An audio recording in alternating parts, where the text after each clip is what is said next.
Chapter 989, Reincarnator. Chapter 989, Reincarnator. By choosing to be a reincarnator, one embarks on a perilous path where only the victors triumph and the defeated rot into oblivion, a terribly treacherous path from which there is no returning from. Once selected by the Samsara temple, the candidates will have to take part in a series of tests. After which, the ones qualified will become rank 1 reincarnators. They will then be entered into contests of life and death where only the fittest and strongest survive. And once in a certain period of time, the Samsara temple will continually vet the competence of the reincarnators with another series of grueling trials which participation is mandatory. A rank 1 reincarnator, for instance, would be expected to have his or her competence re-examined once every decade. He or she will be promoted into rank 2 if he or she passes the test. In the case of failure during the test, but he or she manages to survive, the reincarnator will be expected to undergo another test after another decade. Nevertheless, a reincarnator will be mercilessly executed if he or she fails to qualify in 3 consecutive tries. There will be no quarter spared. Emperor Shao said. An execution if one fails to qualify in 3 consecutive tries? Jian Wushuang grimaced at the terrible tale of the Samsara temple. It would have been very much pleasant if the reincarnators were allowed to choose on whether they agree to a test. Yet, these tests are imperative to the reincarnators every decade without being accorded the privilege of choice. By crook or by hook, a rank 1 reincarnator will have to qualify to become rank 2 in 3 attempts lest he or she will be ruthlessly executed. Such is the cruel and torturous path of becoming a reincarnator. The tests may be easy and manageable for most reincarnators to rise up to rank 2, or even 3. Yet, the challenges of qualification increase many times over as one climbs up to higher ranks. The very same conundrum remains: all reincarnators have to pass within the stipulated time frame lest they have to pay with their own lives. It is only after reaching rank 6 that a reincarnator is finally free of the being required to sit for examinations. Emperor Shao said. So everyone has to reach rank 6 within the specified time frame beside traversing the excruciating challenges of the tests. What a brutal way of life indeed. Jian Wushuang thought quietly. It is more than that. In most cases, no even one candidate, from among 10,000 reincarnators, would be able to achieve rank 6 in time. Emperor Shao said gravely. Almost none of the natives of the continent dare attempt the undertaking of becoming a reincarnator henceforth, due to its bloody and violent history, save for a few who hailed from the ancient world, a few ignorant and uninformed souls who knew nothing of the dangerous fates that await them. The few souls indeed, like your father himself, who had also begun treading on this very same path as a reincarnator. Jian Wushuang was shocked at this sudden revelation of his father. He had begun to pick up the gist when Emperor Shao began his tale of the grim fate of becoming a reincarnator. Years before, Di Jing was aghast by Jian Nanshan's decision to attempt such a risky endeavor. He had then revealed to Jian Wushuang about his father's decision to set off on a journey so deadly and treacherous. With Emperor Zhao's detailed elaboration, Jian Wushuang was now fully certain. Indeed, his father had chosen a most horrible path that only a handful in the entire Green Fire world would dare walk. The life of a reincarnator of the Samsara temple was indeed a phylogenetic struggle where only the strongest survived. Most of the great warriors of the Green Fire world have heard of the tales of the reincarnators of the Samsara temple. I am sure that your father knew the risks that he undertook, Jian Wushuang. The Samsara temple must have been forthcoming about these conditions when they offered a place to your father and he had willingly obliged. Emperor Shao muttered under a light breath. Jian Wushuang could not help but grow tense and anxious as the words his father said to him before he left returned to him once more. No matter how dangerous this path may be. No matter how this road may even be my last. No doubt or fear may dissuade me from seeing her, even if it's only for one moment. Father chose this road although he knew that it was full of dangers which could even lead to his death. Jian Wushuang clasped his hands tightly as his eyes glinted, mirroring the brimming emotions trying to pour out. There was but only one reason behind his father's decision for such an undertaking. It was all for mother, is it not, father? Jian Wushuang murmured quietly.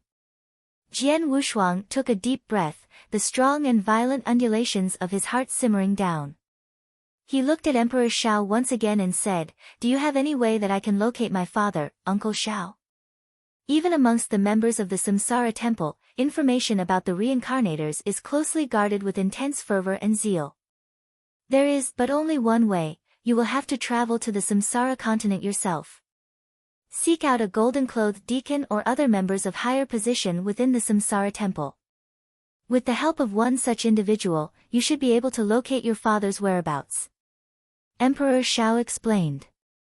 A golden-clothed deacon. Jian Wushuang repeated, his face flushed with hope. Gold-clothed deacons of the Samsara temple are commonly rank 7 reincarnators, ones who are equal to one of the strongest rank 2 Dao masters or a rank 3 master. Even upon the vast sword of the Samsara continent, such powers are hard to come by. With superior authority and power, they are generally informed about the information of reincarnators below rank 7. Emperor Shao said.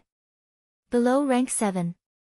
What about the information of reincarnators above rank 7? Jian Wushuang frowned. It is least likely that your father is above rank 7. He has only been a reincarnator for less than 2 millennia, being rank 6 at best if he had passed all tests with hardly any mishaps. Most rank 6 reincarnators wield the destructive powers of a Dao master, being a potent force in their own right. Emperor Shao shook his head. By his calculations, Jian Nantian would, at most, have achieved rank 6 in the span of 2 millennia, which in itself was already a remarkable feat. It was simply implausible that he had reached rank 7. Not everyone could hope to possess the extraordinary talents of Jian Wushuang after all. Despite possessing ample talents of his own, Emperor Shao felt that Jian Nantian was still far behind in potential than his own son, Jian Wushuang. Jian Wushuang nodded as he swallowed Emperor Zhao's word with reluctance, keeping reservations on his own. It seems like you do indeed intend on going to the Samsara continent yourself, Jian Wushuang? Emperor Shao looked inquisitively at him. Yes. Jian Wushuang replied heavily. For 2 millennia, Jian Wushuang had been separated from his father, without any news from him as to whether he still lives. It was a pity that his father had not been present to witness his marriage with Leng Rushuang. But now that he has an inkling as to where he might be, Jian Wushuang was resolved to seek out his father. How can I go to the Samsara continent, Uncle Shao? Jian Wushuang asked. I know not myself the way there, but you can ask your senior brother for help.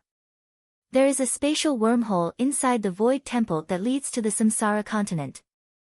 Emperor Shao said. I see. Jian Wushuang nodded slightly. When will you be leaving, Jian Wushuang? Emperor Shao then asked. Right away. Jian Wushuang answered, his hand balled into a fist as a show of his resolution. Chapter 990, The Bloody Moon. Chapter 990, The Bloody Moon. Peace and order returned to the Tang Empire with the return of the Tang Emperor.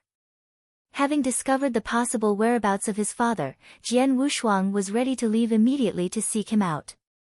He was only beginning to embark on his journey when the Dao Master Spirit came to him. Many a great year ago, the Dao Master Spirit had once been shown kindness by the then-living Emperor Qing.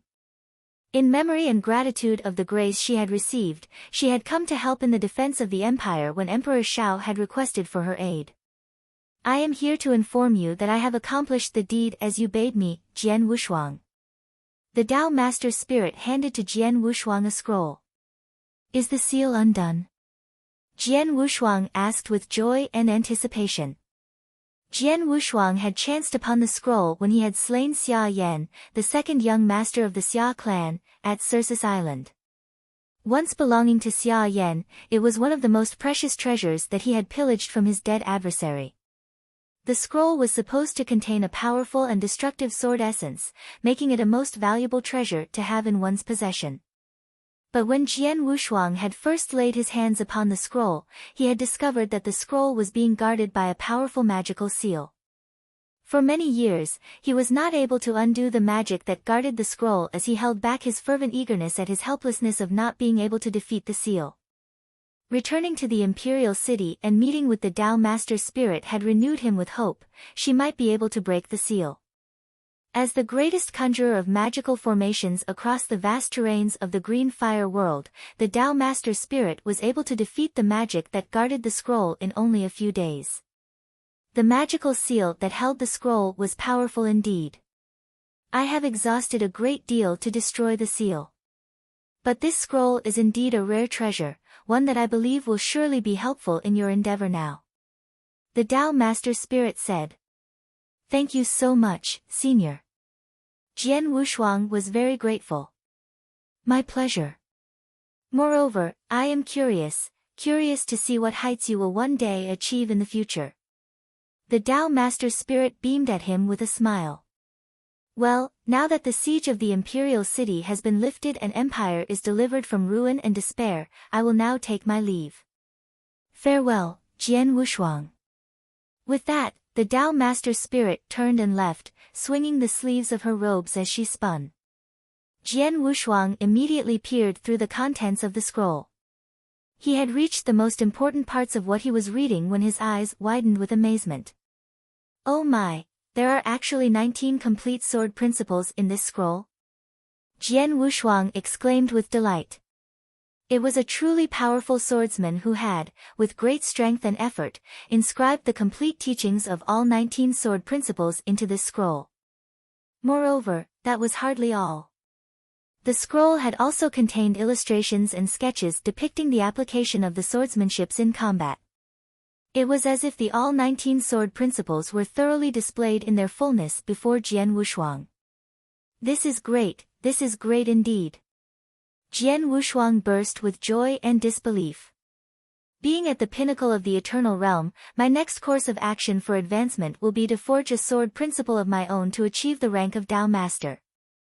Long before, I have assimilated the acumen of forging the strongest sword principle that Tao Yuanzi had left behind. And now, I have the scroll containing 19 complete disciplines of sword principles with details illustrations of their use in combat. There are 10 ordinary-leveled principles, 6 universe-leveled principles, and 3 creation-leveled principles in all. Despite not being the most powerful and strongest of sword principles, they are all invaluable to me nonetheless. I have always been gifted with using the sword. With the assimilated acumen of forging the strongest sword principle and these 19 sword principles, it will not be long for me to create my own sword principle. I might even be able to forge the strongest sword principle of my own. Jian Wushuang's eyes sparkled with confidence. On the very same day, Jian Wushuang went to meet with his senior brother, Shui Lingtian. Standing before the huge mouth of a spatial wormhole. Are you truly adamant on going to the Samsara continent, junior brother? Shui Lingtian asked with chagrin, distressed for the safety of his fellow disciple. Yes. Jian Wushuang nodded. Very well. The wormhole is open to you now. Then again, I do not know where will this wormhole lead you upon the Samsara continent. The Samsara continent is, after all, under the dominion of the Samsara temple. The Void Temple holds no sway there. Be extremely careful there. Shui Lingtian warned. Understood. Jian Wushuang replied with a cheerful chuckle as he stepped into the wormhole before him. With the flash of a light, Jian Wushuang's figure dissolved out of sight. In a land shrouded by darkness and gloom. It was in the deep of night where the moon shone richly in blood crimson red over fields of the antiquated earth. The fetid air reeked strongly of blood and malice. This was the Samsara continent, a land where only the law of jungle reigned supreme. The way of life that was more brutal and cruel that the Void Continent could never hope to compete. The space in the air over a barren field ruptured suddenly, revealing a crack that issued the figure of a person who shot out swiftly into open.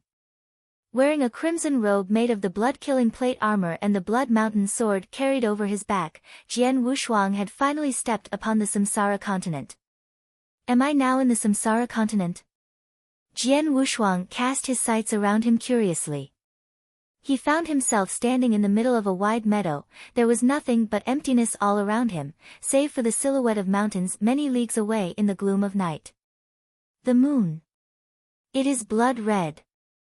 Jian Wushuang looked up at the sky and a smile lined over his lips.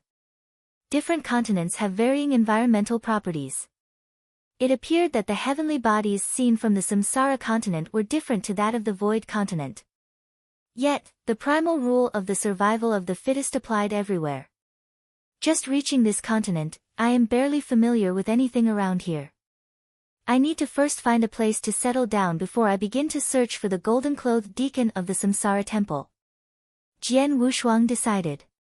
All of a sudden, Jian Wushuang felt the air quivered. A jet of energy blast had shot through the air nearby. It had originated from a site far away from where Jian Wushuang stood. It was due to his powerful senses that he could feel it. Is there a battle taking place there? With a curious twitch of his brows, Jian Wushuang sped swiftly towards the point of origin of the energy blast. He reached before a battlefield, finding the dangerous flickers of steel and fire shimmering relentlessly in the midst of night as men fought and cried in a fierce and brutal battle. There were hundreds of thousands of people fighting against one another. Kill them all. On this day, the Heavenly Ape clan will be utterly destroyed. Kill every one of them. Spare no quarter. Ha ha ha ha. Kill them all. Kill them all. Screams and cries of killing resounded across the gloomy vista hemmed by the din of clashing steels and the sporadic shrieks and howls of pain and agony. The people crying and screaming in anguish were mostly children and women. Witnessing the carnage and bloodthirstiness of the slaughter, Jian Wushuang could not help but grimaced with an inexplicable pain. This was not a battle. This was a massacre. Chapter 991, The Bystander. Chapter 991, The Bystander. This is madness. Jian Wushuang's brow grimaced with an inexplicable pain that seemed to stem from his heart as he witnessed with own eyes the massacre taking place before him. Uncle Shao had mentioned of the brutality and carnage between different tribes and races as they slaughter one another. To think that I am witnessing the very same myself. The gap between the two different races was so apparent that the losing side could barely defend themselves from the merciless butchery of the aggressing faction. There was hardly any ounce of mercy, for even the children and women were also butchered like the dying warriors fighting to defend them. A race of 10,000 decimated to the brink of utter annihilation. So terrible that there might not even be more than a handful left of the remnants who managed to survive. Jian Wushuang muttered as he heaved a heavy sigh. Just then. Jian Wushuang turned with astonishment as he saw a figure speeding at him suddenly. It was a middle-aged man whose skin was of a copper-bronze complexion. Bristles of unkempt hairs were visible upon the man's chin as he cradled a child not more than 10 years of age tightly in his arms. Father. The child whimpered as he looked upon his father, his cheeks red with anxiety. Mother, uncle, and third uncle. They. His whole body shaking with intense grief, the middle-aged man spoke through gritted teeth. They are all dead. They have all perished. Our entire tribe is no more. Hearing the words that confirmed his dread, the child fell into silence, his little hand balled into a tightly clenched fist with rage as he suppressed his urge to break into tears. After them. Leave none alive. A deep roar came from behind. The middle-aged man turned pale as he heard the loud cries behind him. Turning to his back, he saw 4 figures chasing after him. The 4 pursuers who came radiated powerful aura of their own, all of which was on a par with the levels of the eternal realm. Curse our fortunes. We have been noticed. The middle-aged man swore under his breath and increased his speed. But he had barely run far when he noticed the figure of a young male in crimson robes who had a sword carried over his back. It did not take long for the 4 pursuers to also notice Jian Wushuang's presence. Ha ha ha. It seems that we have overlooked one here. Finish him off, brothers. The man with purple hair exclaimed heartily with a laugh.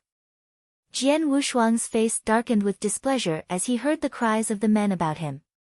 Replying with a growl, Jian Wushuang spoke, "I am but an innocent bystander." "A bystander? Ha ha ha. Do you expect me to take you for your words?"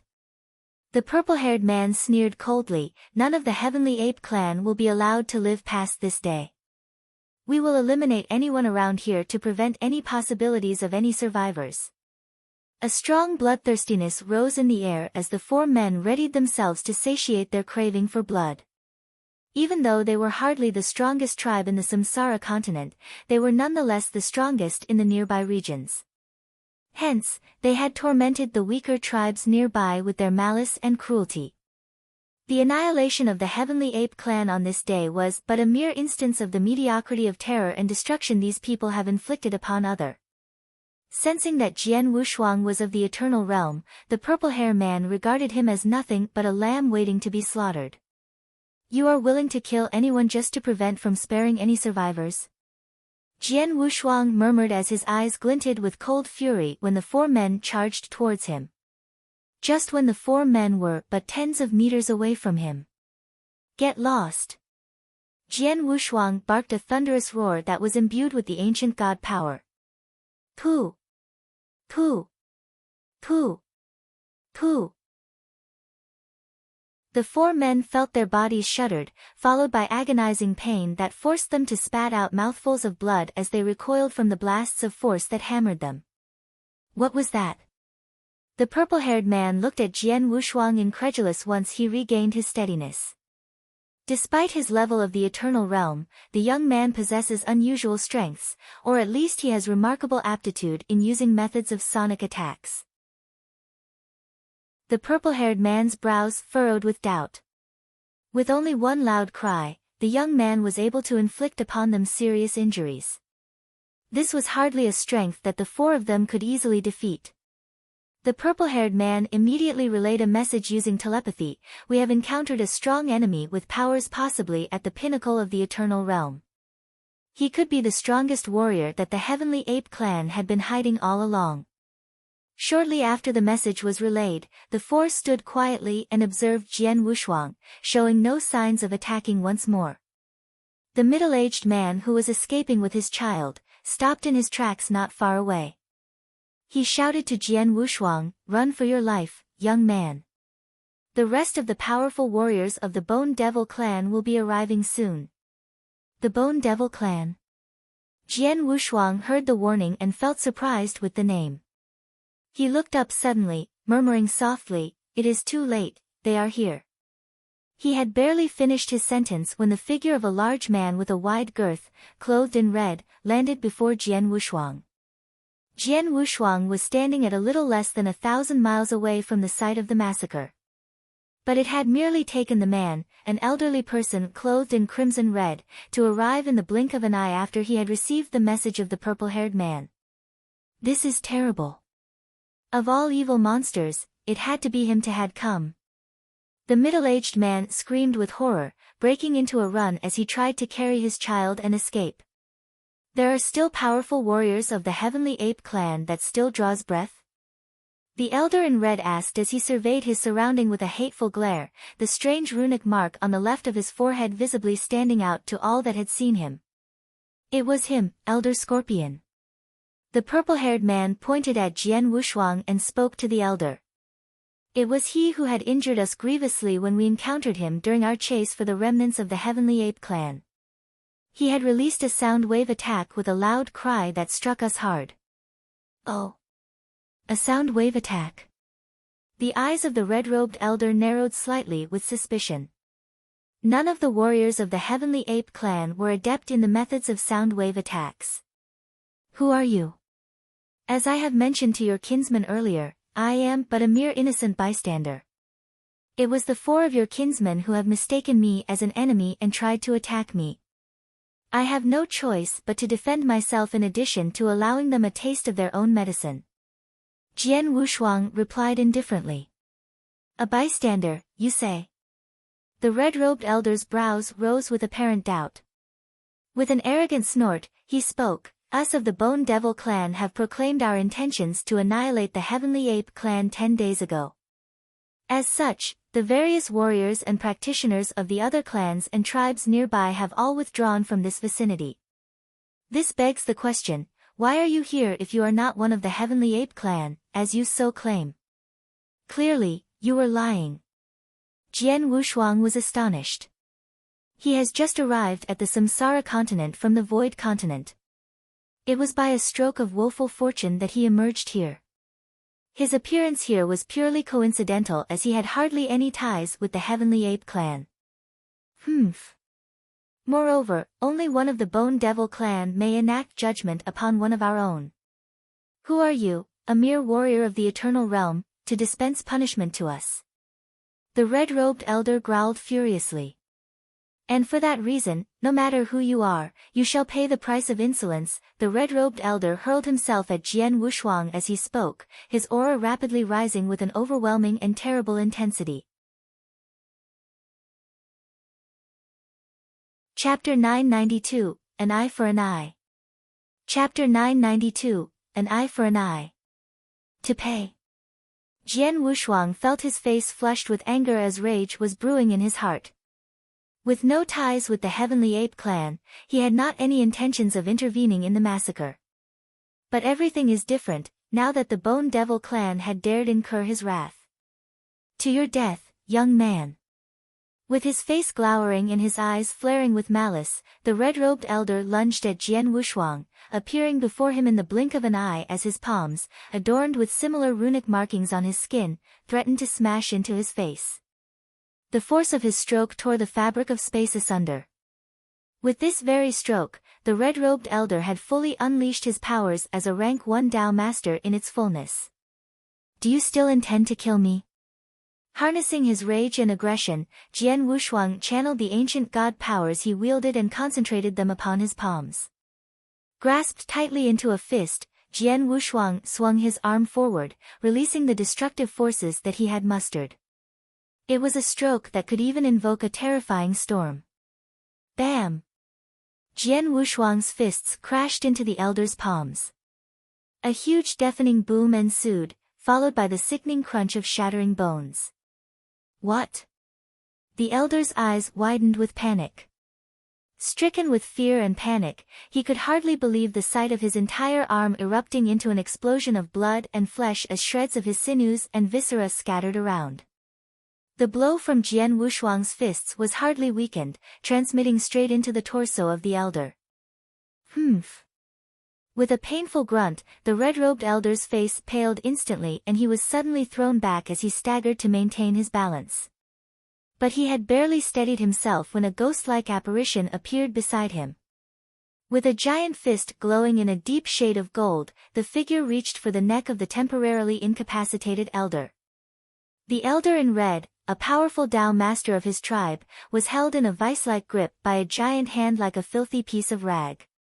You were demanding that I pay the price of laying my hands on your kin, old man, were you not? A deathly stare shone with extreme coldness from Jian Wushuang's eyes as his bloodthirsty craving for the elder's blood emanated strongly, blocking out completely what was left of the older man's aura. Frozen with fear, the elder could hardly move a finger as his eyes were filled with shock and terror. Never did he expect that a young warrior of the Eternal Realm could pummel him into such a humiliating defeat. Help! Help! In the midst of his terror-struck hysteria, the red-robed elder immediately relayed a distress message, calling for help from the rest of his clan. Stop! A sudden roar reverberated from the air and 3 figures sped from the site of the massacre far away with blinding speeds and stopped near Jian Wushuang. The newcomers were 2 men and a woman, 3 of whom radiated whose aura as strong as the crippled elder who was now held in Jian Wushuang's grip. These were clearly powerful Dao masters of their clan. Please release the elder scorpion of our clan, young sir. The only woman of the 3, who was dressed in a blue robe, first spoke. She had the strongest aura of the 3, a Dao master who was very close to reaching the level of rank 2.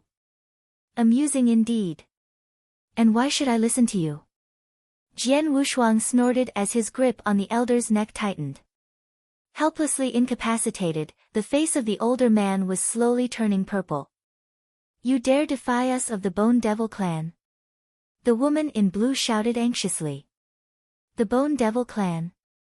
The edges of Jian Wushuang's curled into a vicious smirk. Never have I meddled in your affairs. But it was your kinsman who had offended me and tried to attack by viewing me as one of the Heavenly Ape clan. Therefore I have decided to intercede on their behalf. We shall see what will you do with that. Jian Wushuang was, after all, a firebrand with a short fuse. Even when he was but a young fledgling, he had the courage to challenge the strongest of the overlords of the Nanyang continent. With his current prowess as one of the strongest warriors of the Green Fire world, he would now have hardly any reservations in using his fists to subjugate anyone who dared offend him. As a firm believer of the adage, an eye for an eye, he was not one to forgive and forget, since it was the Bone Devil clan who had dared rouse his anger. There would be no room for any leniency. Please, Elder Apricot, save me. The immobilized Elder Scorpion, who was held by Jian Wushuang, managing only the few words as best he could. Quiet. The woman in blue snapped at him, swiftly turning into a more amicable and gentle demeanor as she tried to reason with Jian Wushuang. I confess that it was our folly to have angered you, young sir. Please accept our humblest apologies. I beseech upon your kindness for the release of our Elder Scorpion. Oh. Jian Wushuang cocked an eyebrow and snorted indignantly as he loosened his grip. The frail figure of Elder Scorpion immediately slipped out of Jian Wushuang's hand.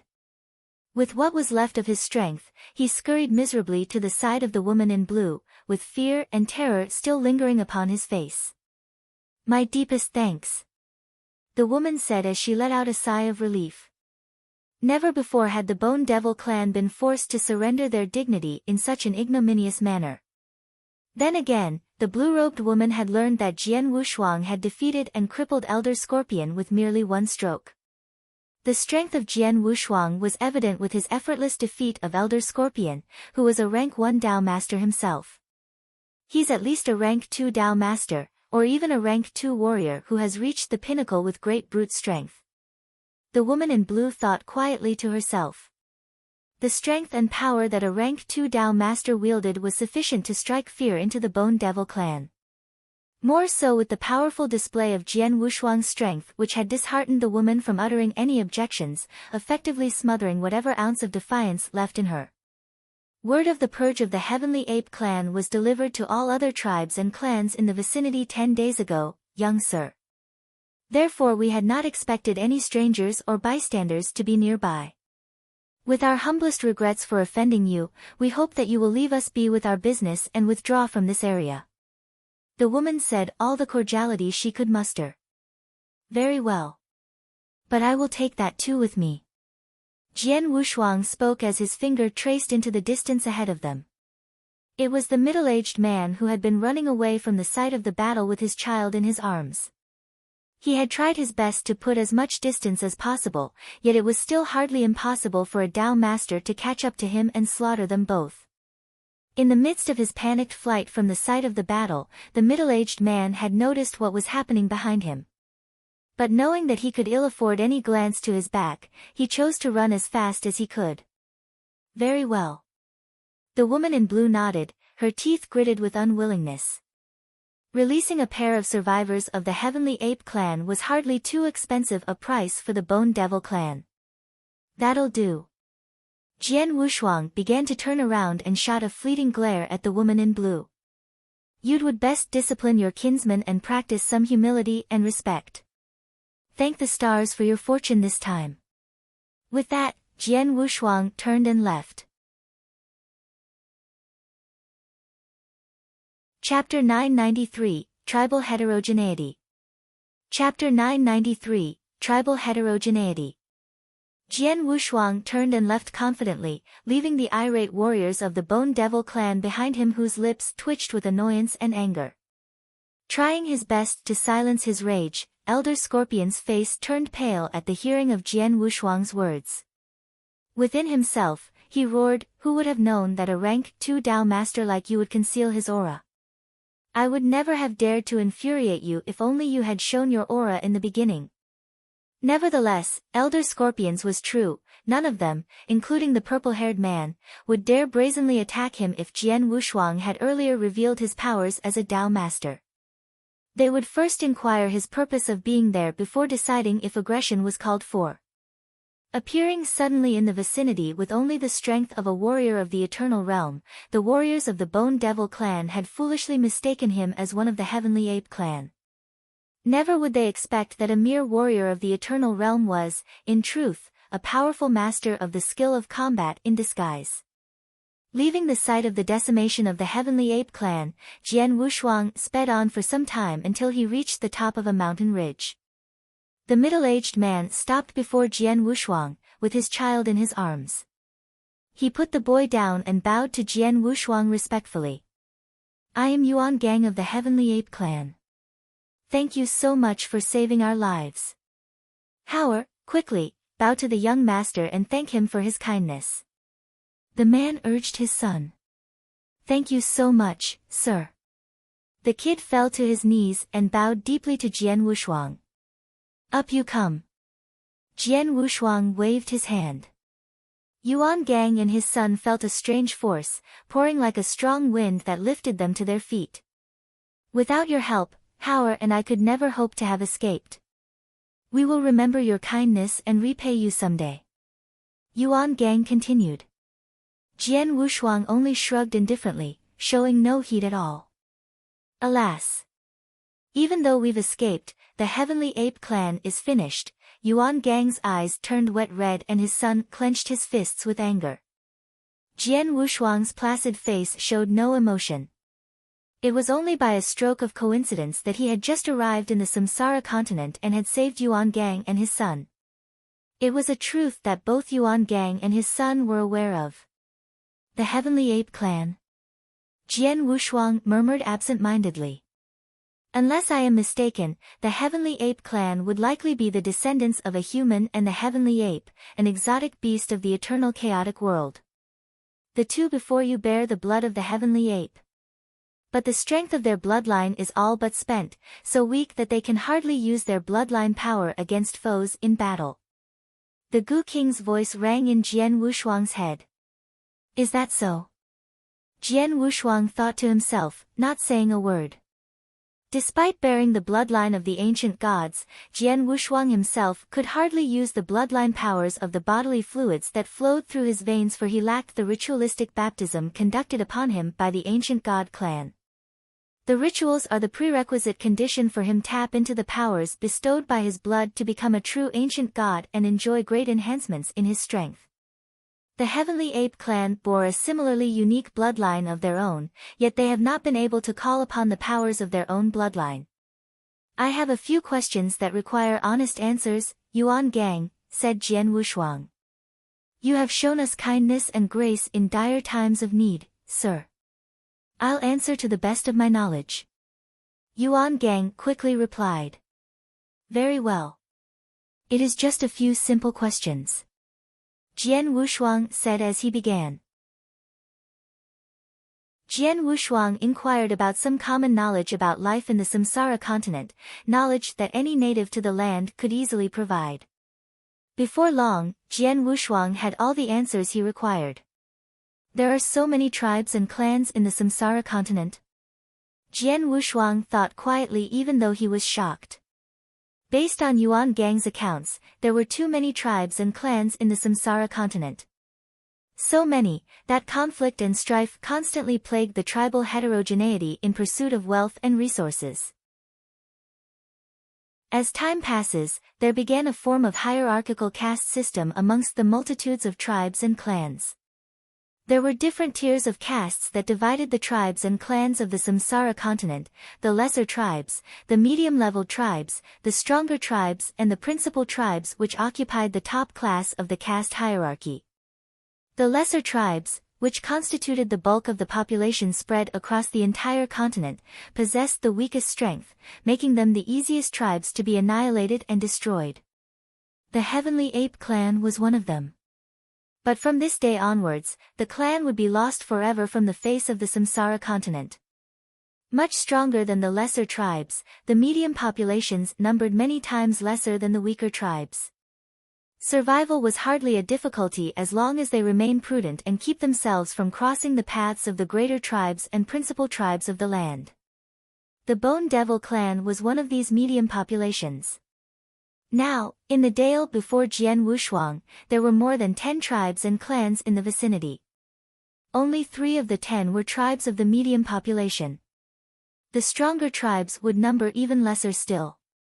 As existences that lorded over the steppes and swords of the Samsara continent, the principal tribes of the land reigned with absolute supremacy. Most of the natives of the Samsara continent bore the bloodlines of ancient exotic beasts. Hence even from birth, most of them were inherently stronger than common humans. This allowed them greater chances to sire offsprings who could be great warriors in the future. Yuan Gang had also revealed that most lesser tribes are led by chieftains, most likely Dao masters themselves. The medium populations would commonly have more than 10 Dao masters on retainer and a Dao master of at least rank 2 as chieftains. The stronger and principal tribes would most naturally boast of greater strengths than the rest. Even the multitudes of lesser tribes of the Samsara continent have Dao masters as leaders. With the countless heterogeneity in the number of tribes here, there must surely be numerous Dao masters here. Jian Wushuang thought. This would reinforce the belief that the Samsara continent was indeed very much stronger than that of the Void continent. The Void continent has, at most, a handful of Dao masters clustered together in a habituated area. Yet it was most certainly that the Samsara continent has more than double the number of Dao masters within an area, lending credence that the forces of the Samsara continent would most surely outstrip the Void continent by number and strength. A mere Samsara continent is able to impress you that much, Jian Wushuang? I stand to wonder how will you react when you one day venture into the deeps of the vast eternal, chaotic world.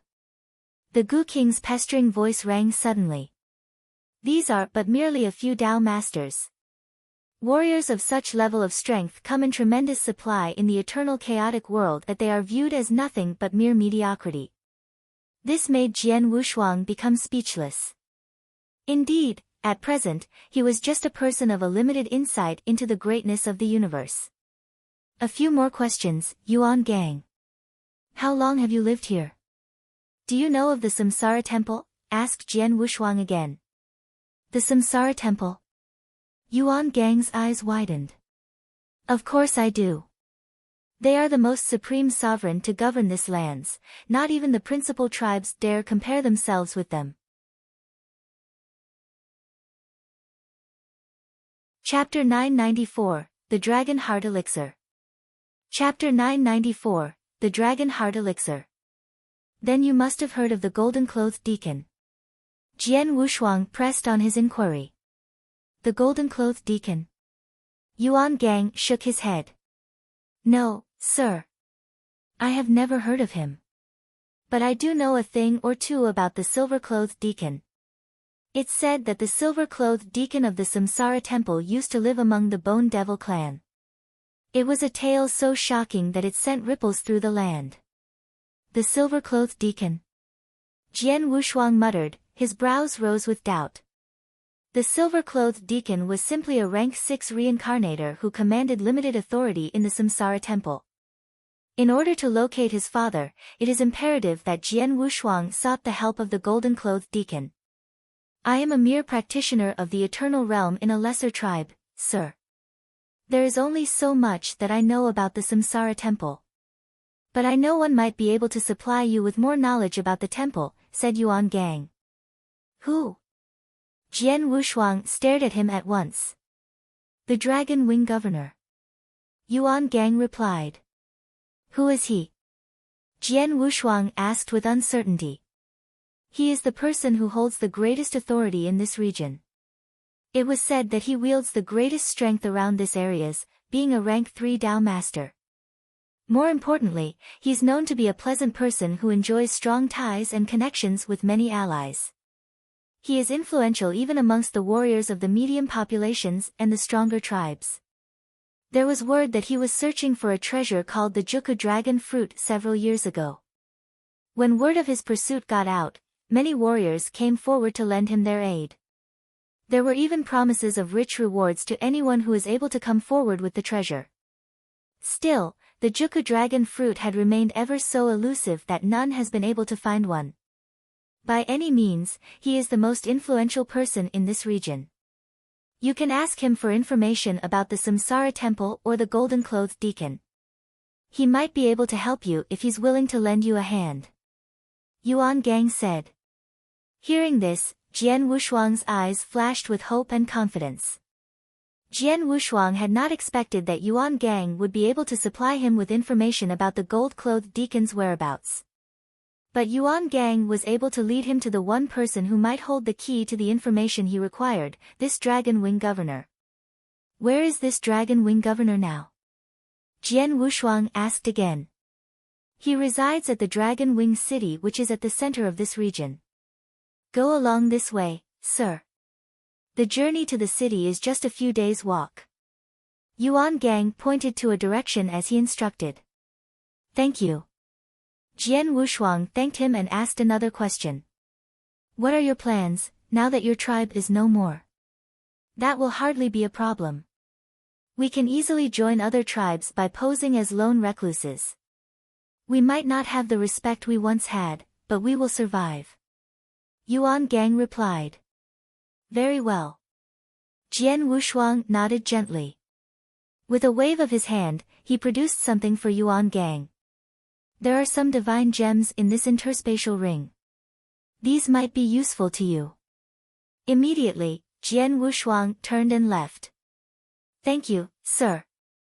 Yuan Gang thanked him profusely, stealing a brief glance into the contents of the ring when it was handed to him. His face lit up at the revelation of its contents as he held it tightly in his grasp. He turned to his son. We will live in disguise from now on, Layer. Under no circumstances, you are to allow anyone to know that we are from the Heavenly Ape clan. The truth must be kept until you wield enough strength like the great man earlier. You will then seek to exact revenge for the deaths of our family and our kin. You understand, said Yuan Gang gravely. Yes, I do, father. Lei Hao nodded heavily. You will also remember for the rest of our lives the kindness and grace shown to us by the great man just now. You will seek to repay his kindness one day when you grow stronger. Yuan Gang continued after pausing briefly. Yes, father. Lei Hao nodded again. It was finally many years later when a warrior called Lei Hao would emerge. With the bloodline of the Heavenly Ape awakened in him, he would then become one of the greatest warriors of the Samsara continent, where he then annihilated the Bone Devil clan as retribution for the atrocity they inflicted towards him and his clan many a great year ago. The boy would remember for the rest of his life the kindness that Jian Wushuang had shown him. Still, Jian Wushuang was nowhere to be found when he was ready to repay him. Going in the direction that Yuan Gang pointed to him, Jian Wushuang finally saw from afar a huge city after 2 days of traveling. It was a city so large that it dwarfed even the imperial city of the Tang Empire, even though the furnishings of the city structures are a little less magnificent and handsome. Despite the never-ending conflicts and battles that ravaged the lands of the Samsara continent, many great cities such as this one still endured strongly as ever. The city was called the Dragon Wing City, a city which was built by the Dragon Wing Governor himself. Conforming to how Yuan Gang had described him, it appeared that the Dragon Wing Governor indeed wielded great strength and influence. Jian Wushuang stepped through the gates of the city and asked around for directions to the mansion where the Dragon Wing Governor resided. The Dragon Wing Governor lives in that mansion. Standing in front of the well-guarded mansion, Jian Wushuang could feel the powerful auras of the sentinels watching the mansion, counting more than 5 Dao masters at least. Surely you have enough wits to know better than to rashly intrude upon the Dragon Wing Governor, Jian Wushuang? The Gu King's voice resounded suddenly. Jian Wushuang forced a wry smile. As the most prestigious figure in the region, it was hardly a surprise that many would travel from far and wide only to meet with the Dragon Wing Governor to solicit his aid or to make an acquaintance.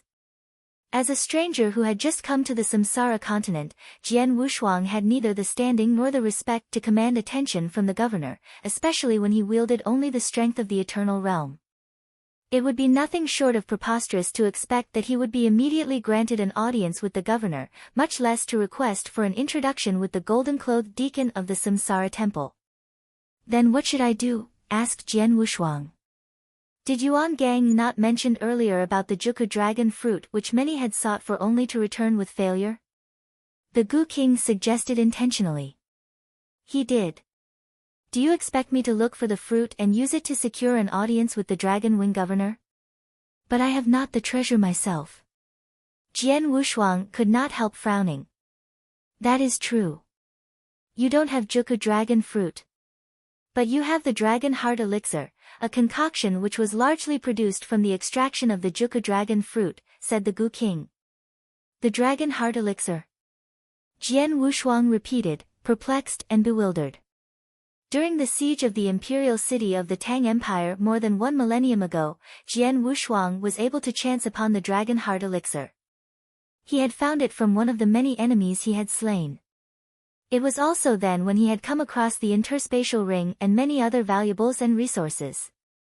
Unless I am mistaken, Jian Wushuang, the Dragon Wing Governor wants the Juka dragon fruit because he intends to brew a Dragon Heart Elixir himself. The Gu King explained gravely.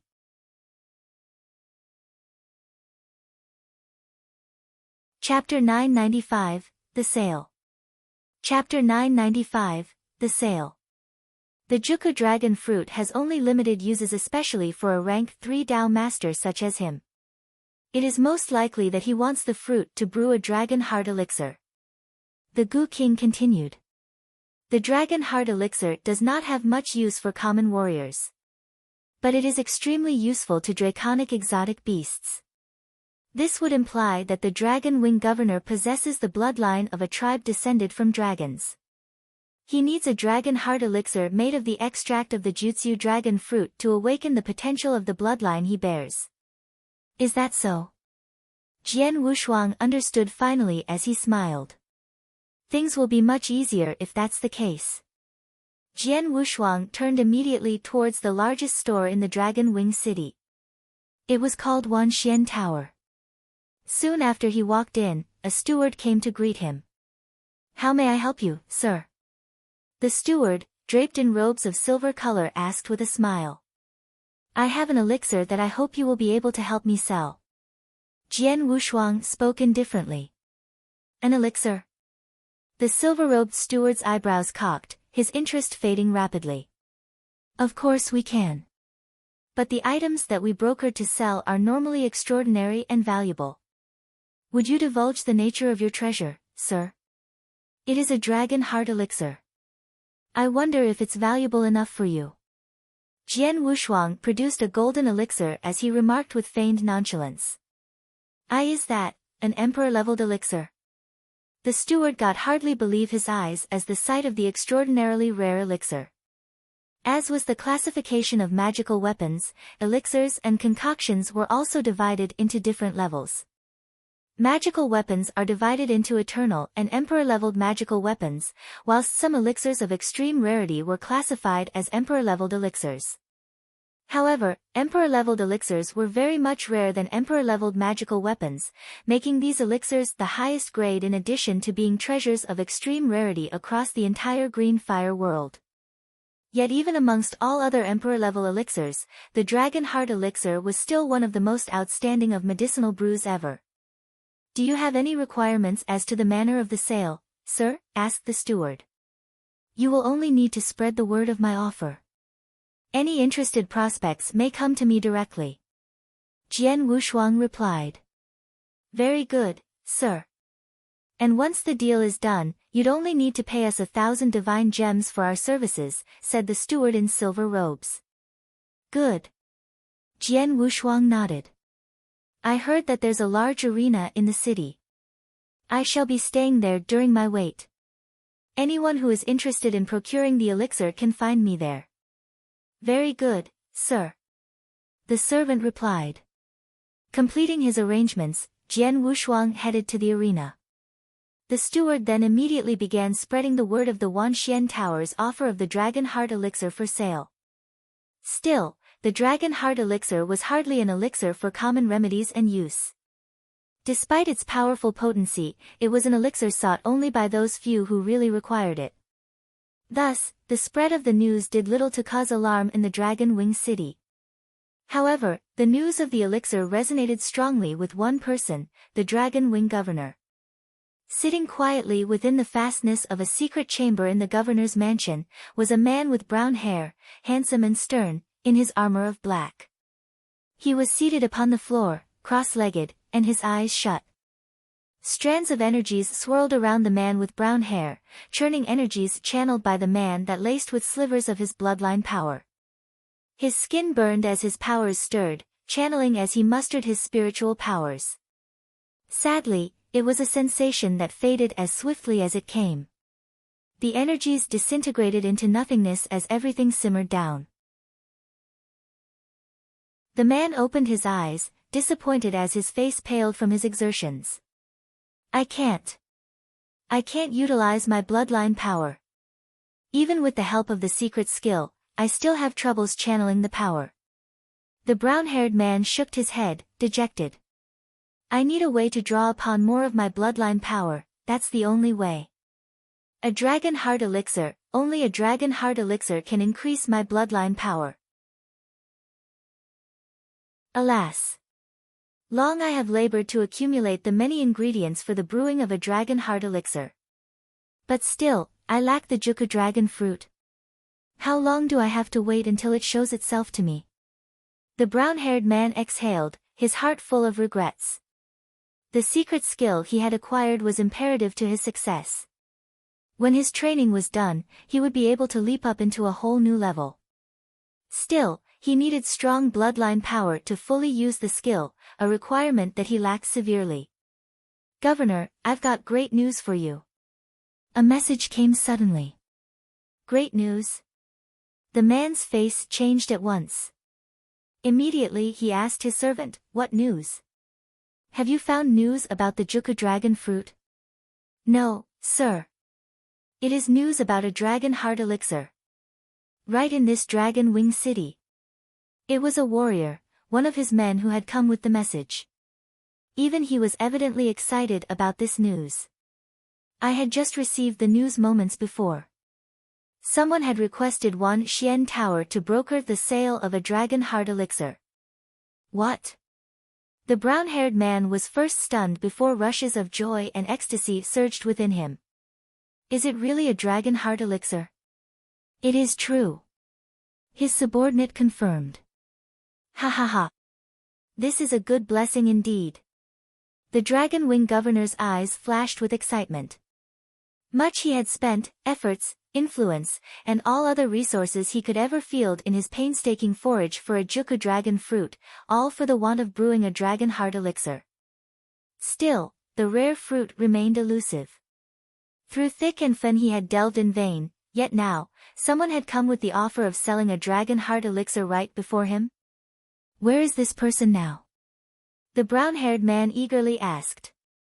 Finding out that the person with the elixir would be waiting at the arena in the city, the governor set off immediately. The arena of the Dragon Wing City was so huge that it occupied nearly a quarter of the city. A large, empty space reigned in the center of the arena, the ring of sand where the slaves fought to their death to the amusement of the audience mob, who would watch the bloody carnage from their seats at the side of the ring. Thrilled by the fights, the audiences would also place their bets on the bloodbath taking place within the ring. The yearn for thrill and the hunger for bloodthirstiness prevailed over the entire arena. Contrary to the fervor and delirium dominating the arena, Jian Wushuang lounged in a solitary chamber at the edges of the arena grounds, still clothed in crimson red as he sipped at his wine. A steward came to his door and spoke to him. We have a patron from guest room 3 who requests your company, sir. So it begins, Jian Wushuang mused, the edges of his lips curling into a smile.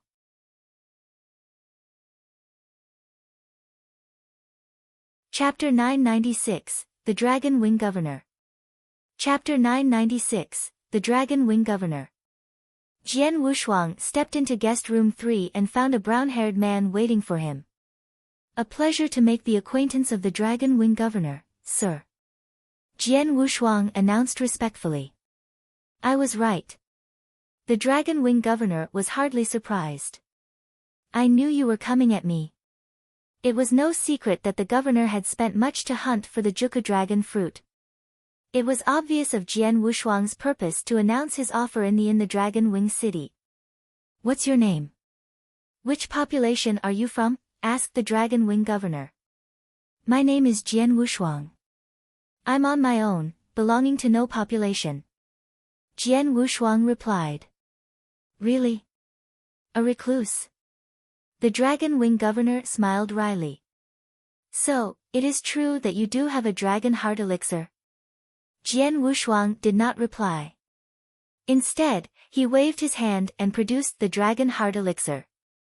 Recognizing the dragon heart elixir, the Dragon Wing Governor's eyes burned with excitement and yearning.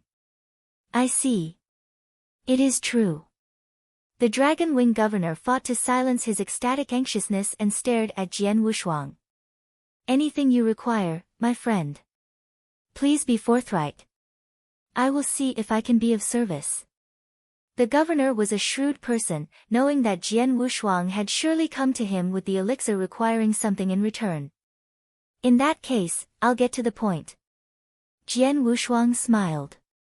I have a matter which requires the help of the golden-clothed deacons of the Samsara Temple. Knowing that the number of deacons of the temple would rarely number highly, I knew neither any of them or their whereabouts.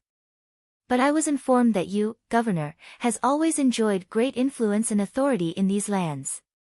Hence I come to you, hoping that you may have the solution to my conundrum. You want me to introduce you to the golden-clothed deacons of the Samsara Temple? The Dragon Wing Governor stared at his guest curiously, his brows furrowed with thoughts. That's right. Jian Wushuang confirmed. The Dragon Wing Governor fell silent. The governor pondered for some time before he spoke again. Despite their unchallenged rule of the Samsara continent, the Samsara Temple does not interfere in the conflicts and strifes between the numberless populations inhabiting the continent. Even their divisional chapters are few and scarce. The golden-clothed deacons are one of the most supreme keepers of the temple, bearing unmatched powers and authority. Even the stronger populations would hardly dare displease them, for they bear the pride and vanity as being the principal custodians of the temple's might and influence. It is hard for common Dao masters to steal even a glimpse of them. That is the very reason I came to you. Jian Wushuang pressed. Jian Wushuang knew that it was, in essence, impossible for him to secure an audience with the golden-clothed deacons of the Samsara Temple by himself. But only a handful of golden-clothed deacons in existence. Without many divisional chapters of the temple, it was impossible for him to secure knowledge of their whereabouts. Moreover, Jian Wushuang had expected that he would hardly be able to secure an audience with a golden-clothed deacon on his own, therefore he sought the help of the Dragon Wing Governor. Some measure of reference would surely be useful in smoothing out his endeavors. After listening to Jian Wushuang's request, the governor forced a sardonic smile. Indeed, I do command ample influence around here. But unfortunately, I do not know any of the golden-clothed deacons. Hearing this, Jian Wushuang frowned with dismay. Then again, it is by a stroke of luck that I happen to know the residence of one of the deacons. I can bring you to him. But you will have to speak to him on your own about your errand, said the governor. So be it. Jian Wushuang replied in short, his eyes flashing with anticipation. Despite not having any relations to the golden-clothed deacon that he mentioned, it was already a great help that he was able to lead him to the deacon. He would then do his utmost to negotiate for himself the deacon's help once they meet. Jian Wushuang. The Dragon Wing Governor asked suddenly. What business do you have with a golden-clothed deacon? Well, Jian Wushuang paused momentarily, before he smiled. I have a kinsman who had become a reincarnator of the Samsara Temple 2,000 years ago. Since then, I have lost all news of him. I need the deacon's help to find him. Is that so? The governor nodded quietly. But information on the reincarnators are highly guarded secrets even in the temple. They are not easily disclosed. I am afraid the price for such tidings can be really costly indeed, assuming the deacon is willing to help you. Yes, many times costlier than a dragon heart elixir. By his words, the dragon wing governor had just implied that Jian Wushuang would best need preparations before meeting with the deacon. I know. Jian Wushuang said, nodding faintly. With the interspatial ring that he had received from Dao Yuanzi, Jian Wushuang has a huge hoard of riches and treasures, so great that it was unfathomable to common Dao masters.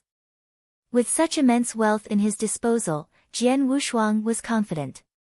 He was confident that he would be able to satisfy the price of the deacon, no matter how costly it might be, to secure his help. When do we set off, Governor? Jian Wushuang asked. He could not wait to leave. Patience. The governor shook his head with a smile. I was informed that he had left his abode on some business for the temple 2 years ago. He has yet to return. Do you know when will he return then? Jian Wushuang frowned. I will need to ask. The governor said as he immediately sent a message. It was hardly long before he received a reply. One of the deacon's men had just informed me that the deacon will return after 3 years. We will have to wait until then, said the governor. That will hardly be a problem. 3 years it is then. Jian Wushuang nodded gravely. To him, 3 years was but a mere blink. For 2,000 years, his father had disappeared to become a reincarnator. 3 years would amount to nothing in the face of such time. You're welcome to take up lodgings at my mansion, if you are yet undecided on accommodations. We shall see the deacon after 3 years, said the governor. I appreciate your gracious offer, sir. Jian Wushuang smiled. He presented the dragon heart elixir and gave it to the dragon wing governor. You seem rather anxious for this. You can have this now. Really? The dragon wing governor's face lit up. Never did he expect that Jian Wushuang would give him the elixir despite his promise of leading him to a golden-clothed deacon not yet fulfilled. Such courage. Was this confidence in the character of the governor, or was Jian Wushuang truly assured of his strength that he need not fear of the governor? The name of the dragon wing governor rings strongly across these lands. Surely that is worthy for my confidence in you. Jian Wushuang smiled.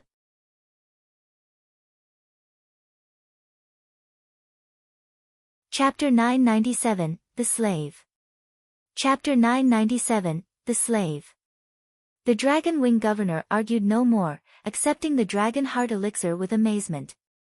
Despite his laborious efforts, he has yet been able to brew his own elixir. With only the simple price of leading Jian Wushuang to a golden-clothed deacon, he had finally possessed the elixir which he had so earnestly yearned for. Needless to say, he was awash with joy at his long-awaited wish fulfilled. Jian Wushuang wore a thin smile. The dragon heart elixir mattered not to him. It was his father's whereabouts which mattered most. Just then. What? Something Jian Wushuang saw made his expression change.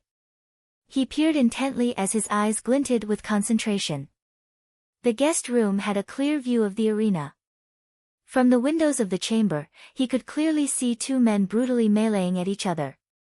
They were slaves of the arena who were of the eternal realm with considerable strengths of their own. Fighting against each other furiously, the audience mob were stirred into fits of electrifying euphoria and maniacal bloodlust as shouts and yells could be heard over the cacophonous hubbub. To the slaves pummeling at each other, the battle was nothing more than a do-or-die struggle of survival. It was a mere battle to death which Jian Wushuang had little to no interest nor concern, until he noticed one of the slaves who was clad in a suit of scarlet armor, standing tall at the hulking 3 meters. His figure shone faintly with a mild blush of glow as he had shown himself in possession of great physical strength.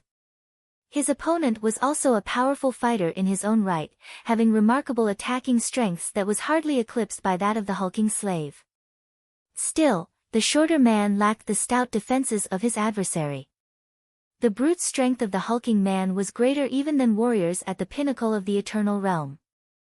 With the help of his massive physical strength, his crude and savage methods of fighting earned him a victory as his opponent fell. All these did not escape the observation of Jian Wushuang's keen eyes. That huge man, the secret skill he's trained in. Jian Wushuang's eyes narrowed his eyes, turning instead to the dragon wing governor beside him. I have another favor to ask of you, governor. Jian Wushuang said. Please, anything you want. The governor answered, looking enthusiastic. I want that man. Jian Wushuang said, his finger pointing to the huge man who had just emerged victorious in his fight. That's easy. The dragon wing governor smiled. He summoned for a steward and whispered into his ears. The steward listened closely and swiftly disappeared through the doors. Within the subterranean catacombs beneath the arena where the slaves are kept, the huge man had just returned from his fight at the ring. He appeared amongst the slaves swarming together and plopped to a seat on the ground. 8 games, 12 more to go. The man hissed with his fists clenched. The slaves were bought at costly prices from warriors who had forced them into bondage and servitude. The slaves would then be thrown into the rings where they have to fight against each other in duels and games bet upon by the mob of audiences, generating huge profits for the management of the arena. Then again, there was but one way the slaves could regain their freedom. The slaves will be rewarded with their freedom if they are able to survive and win 20 games. With his most recent triumph, the huge man has won 8 games, leaving no opponent alive. He will have to secure 12 more victories to secure his much-awaited freedom. Then again, the slaves are mostly paired against opponents who were similar in power and ability. Even though he could almost see the end of his bondage, the huge man who yet doubtful if he could maintain his winning streak. I wonder if I, Qing Bin, will be able to return to my population one day. The huge man sighed quietly to himself. Just then, a steward came over to him. It was the very same who had been bidden by the dragon wing governor earlier. The steward peered intently through every face until he finally found the huge man. You there.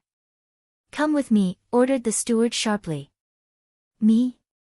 The huge man was stunned as he grimaced with despair. I had just finished one game and I barely had time to recuperate. Are they forcing me to another fight again? You are not going to the ring. There are 2 masters who requested your presence. The steward explained. Me? What for? The huge man was puzzled. Just come with me and you'll know. The steward said simply, without explaining even more. Before long, the huge man was led into the guest room where Jian Wushuang awaited. Stepping into the chamber, he saw 2 men sitting together. I present to you this slave, governor, as you requested. The steward announced respectfully. This man shall henceforth be no longer a slave of the arena. The dragon wing governor ordered. As you wish, governor. The steward nodded his acknowledgement and left at once. This is the man you requested, my friend. The governor turned to Jian Wushuang with a smile. Good. Jian Wushuang nodded lightly. The slave was confused, perplexed and bewildered.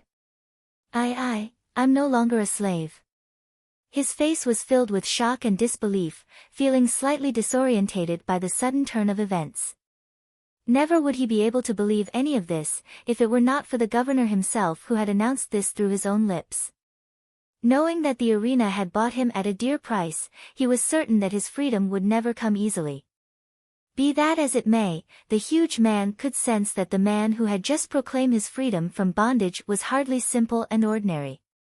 He was addressed as governor. Could he be the dragon wing governor? The huge man finally realized and stared at the 2 men before him strangely. Who is the stranger beside him then? It seems that the dragon wing governor holds him with great respect. A man who is only of the eternal realm. I have a few questions for you that I hope you are able to answer truthfully.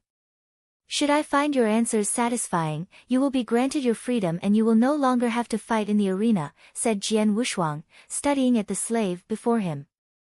As you wish, sir. The huge man replied, growing anxious. He knew full well that it was essentially impossible for him to survive through 20 battles to achieve his freedom. Little did he doubt that he would surely die one day, lying in a pool of his own blood in the ring. Yet, now, before him, stood an off chance that he might be able to escape his enslavement unscathed. I saw you fight, you're strong, said Jian Wushuang. I believe, your brute strength comes from the bloodline you inherited and your secret skill. It has been cultivated to the highest degree, no? Yes, I did cultivate a secret skill that enhances physical strength, and the skill is already at the highest level. The huge man nodded at once. And unless I am very much mistaken, the skill that you have trained yourself in is none other than the immortality secret skill. Jian Wushuang revealed sternly.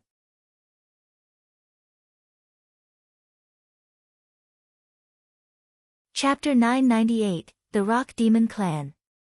Chapter 998, The Rock Demon Clan. The huge man was shocked to hear Jian Wushuang speaking of the name of his skill. You, too, know about the immortality secret skill? I suppose that confirms my suspicion. Jian Wushuang's face slowly broke into a smile. Not only he knew of it, but it was also a skill he was proficient with. Jian Wushuang had long reached the highest level of the immortality secret skill. This would also mean you know God Hong, asked Jian Wushuang. That was the name of the person who taught Jian Wushuang the immortality secret skill. A long time ago in the ancient world, Jian Wushuang had chanced upon a finger of God Hong. Through the severed finger, he had acquired the immortality secret skill and he was fortunate to have encountered a fragment of God Hong's consciousness. The friendship they had forged was hardly something that Jian Wushuang could easily forget. Big Brother Hong. The man was even more shocked. Big Brother. Jian Wushuang's lips curled into a smirk. I see. You're close. Of course we're close. The man clenched his fists as he related his tale heavily. We're both from the Rock Demon Clan. Big Brother Hong is the greatest warrior of the clan. He's kind and generous, always keeping our best interests close to his heart. I had once shown a glimpse of my talents a long time ago in the clan, hence he chose me and personally taught me the immortality secret skill. Unfortunately, I grew conceited. I ignored his warnings about the perils outside and wandered out on my own. I was abducted by some stronger enemies who then sold me to this arena. I see. Jian Wushuang cocked an eyebrow with feigned interest in the tale, but quietly, he was thinking to himself. The Rock Demon Clan. Is it a junior or a medium population? It does not seem to be a stronger population. Jian Wushuang, said the Gu King's voice rang suddenly, unless I am mistaken, the Rock Demon Clan bears the bloodline of the Rock Demon Giant, an infamous entity in the eternal chaotic world. The Rock Demon Giant? Jian Wushuang nodded and thought. God Hong has shown me a kindness by imparting me his skills. I should visit him someday as he had bidden me to. Perhaps I can visit his population if opportunity allows. What's your name? Jian Wushuang stared at the huge man before him. My name is Qing Bin, sir. He replied politely. You will remain by my side for now. Once my errand is done here, you will lead me to your population where we will meet with God Hong. Jian Wushuang said. You know Big Brother Hong? Qing Bin asked curiously. In a manner of speaking. Jian Wushuang smiled furtively. Jian Wushuang was relieved with joy. The Dragon Wing governor had promised Jian Wushuang that he will lead him to the golden-clothed deacon after 3 years, and now, his meeting with Qing Bin had provided him an inkling as to where God Hong could be. With the offer of the governor, he and Qing Bin subsequently took up lodgings at his mansion. In a secret chamber of the governor's mansion. I have 3 years until the visit to the abode of the golden-clothed deacon. This is an opportunity for me to continue with my training. Jian Wushuang thought quietly, pleased with the present upkeep. He had immediately returned to the Tang Empire when his physical body was first restored. Hence he barely had an opportunity to properly train in the secret skills he had acquired. With the restoration of this body, his powers and strength, most notably his ancient god power, had increased substantially that he was now a 3-star ancient god. He could now further enhance his mastery of all of his 3 ancient god secret skills if he so chose. The Star River secret skill was one of the few that strongly required honing. It was known in full as the 34 levels of the Star River. Jian Wushuang had reached the 24th level of the Star River secret skill when he had reached the Eternal Realm, which was synonymous to the rank of the 2-star ancient god. The skill allowed him to amplify his powers by 72-fold. With his present rank of a 3-star ancient god, he could now enhance his mastery of the technique to its highest level. Alone in the secret chamber, Jian Wushuang focused fully on his training. A month fleeted by swiftly and unnoticed. I've reached the 30th level. Jian Wushuang's eyes opened with excitement. With the powers of a 3-star ancient god, he had reached the 30th level of the Star River secret skill. The newly attained heights of the skill would allow his strength to be amplified by 90-fold. This made his powers soar once more as his overall strength experienced a greater improvement. There is still ample room for improvements. I just became a 3-star ancient god. I might be able to reach the 31st or even the 32nd level of the Star River secret skill when I reach the pinnacle of a 3-star ancient god. Jian Wushuang smiled to himself. The Star River secret skill is but merely an ordinary ancient god skill which doesn't take much effort. The Gu King's voice rang again. Ordinary. This surprised Jian Wushuang. The Star River secret skill was unquestionably the most integral technique in his climb to the heights he had attained today. Most other techniques commonly trained by most other warriors of the Green Fire world would only offer an amplification of strength of up to 10-fold. It was a far cry away from the amplification effects accorded by the Star River secret skill, which offered him a boost of 90-fold. It was hardly an advantage he would rashly dismiss. That is only within the Green Fire world. There are warriors with techniques that amplify their powers up to more than 100-fold in the eternal chaotic world. Really? Jian Wushuang was left speechless as he could only behold with awe at the unmatched greatness of the eternal chaotic world. You need to focus on developing your very own Tao. With a Tao of your own creation, your strength will soar considerably. The greater is your Tao, so will your strength increases, said the Gu King. I know. Jian Wushuang smiled thinly. From henceforth, he began spending most of his time in the study of sword principles. The assimilation of the acumen in the creation of the strongest sword principle, the scroll which contained 19 other sword principles with his own extraordinary potential and gifts in learning skills of combat were all helpful to him. Before long, he had progressed at an amazing pace. In one of the gardens of the governor's mansion, Jian Wushuang was alone in the garden, performing a stroke or two of the swordsmanship he learned absent-mindedly. He waved his blade casually. Every stroke that he cast seemed simple and crude, yet each of them was actually complex and intricate beneath the surface. A figure drifting past the garden witnessed his casual practice. Great finesse. He's very close to developing his own Tao. The Dragon Wing Governor smiled. With a sudden leap, he disappeared from where he stood and appeared before Jian Wushuang. Is it not lonely for your blade without the company of a companion, my friend? How about a friendly duel, since we are both practitioners in the skills of using the sword? The Dragon Wing Governor laughed loud, the echoes of his laughter spreading across the floral bed of the garden.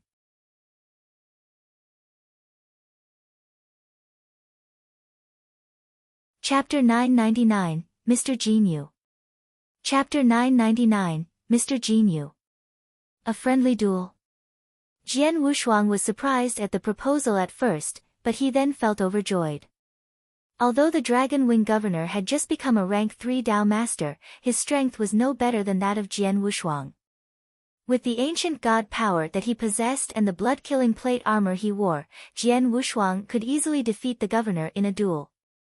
However, the governor's attainments in sword principles far outmatched his. As a rank 3 Dao master, the Dragon Wing governor would presumably have created 3 sword principles of his own. It would be an extremely instructive experience for Jian Wushuang to be dueling against the governor. We will both use only the powers of the Eternal Realm. Shall we begin?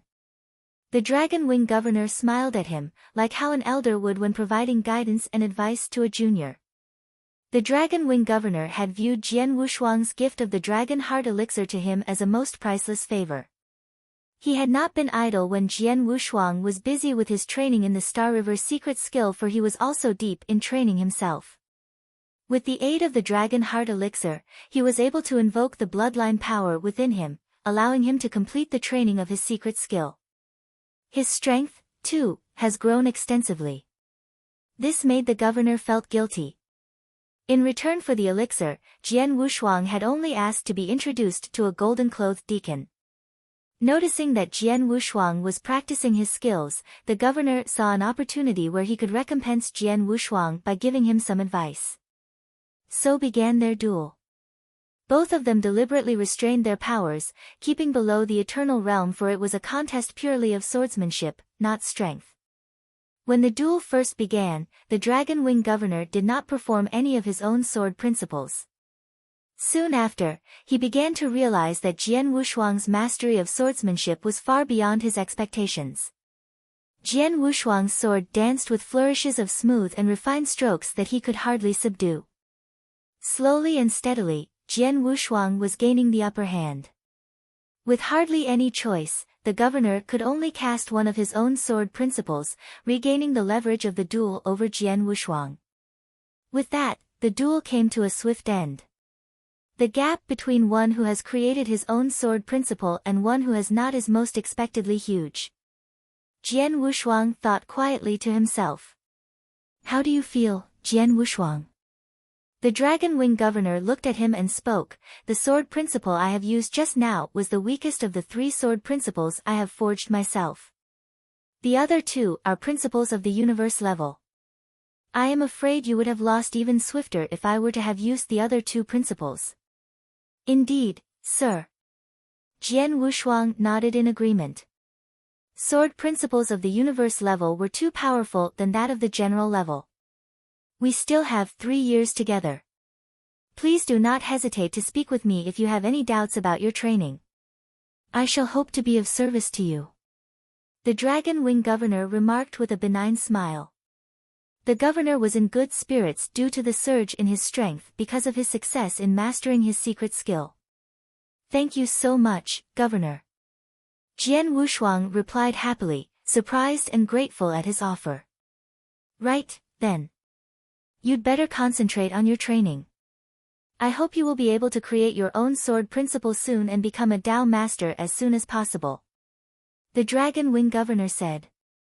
He then took his leave and left Jian Wushuang alone. Jian Wushuang fell into silence as he watched the governor leaving. The Gu King's voice rose suddenly, speaking strangely to him. I believe the Dragon Wing governor hopes to compensate you for the Dragon Heart Elixir by giving you some advice. It seems that he is not aware that you are, in fact, more powerful than he is. Well, Jian Wushuang smiled weakly.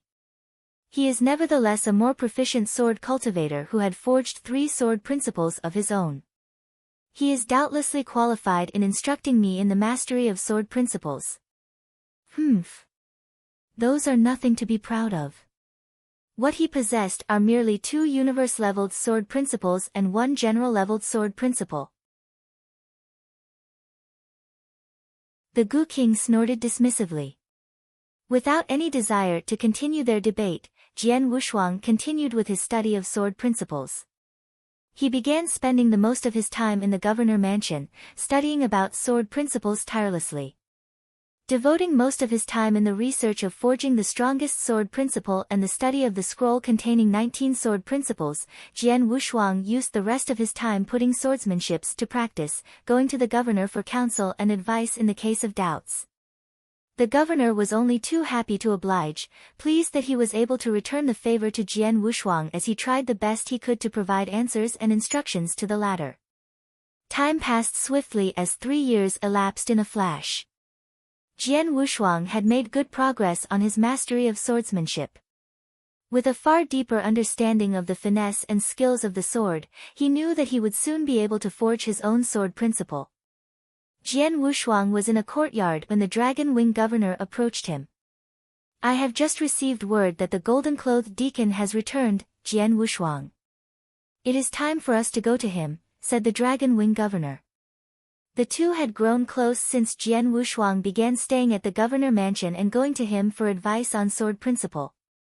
The governor no longer addressed Jian Wushuang with ceremony, instead, he now called his name with blunt frankness.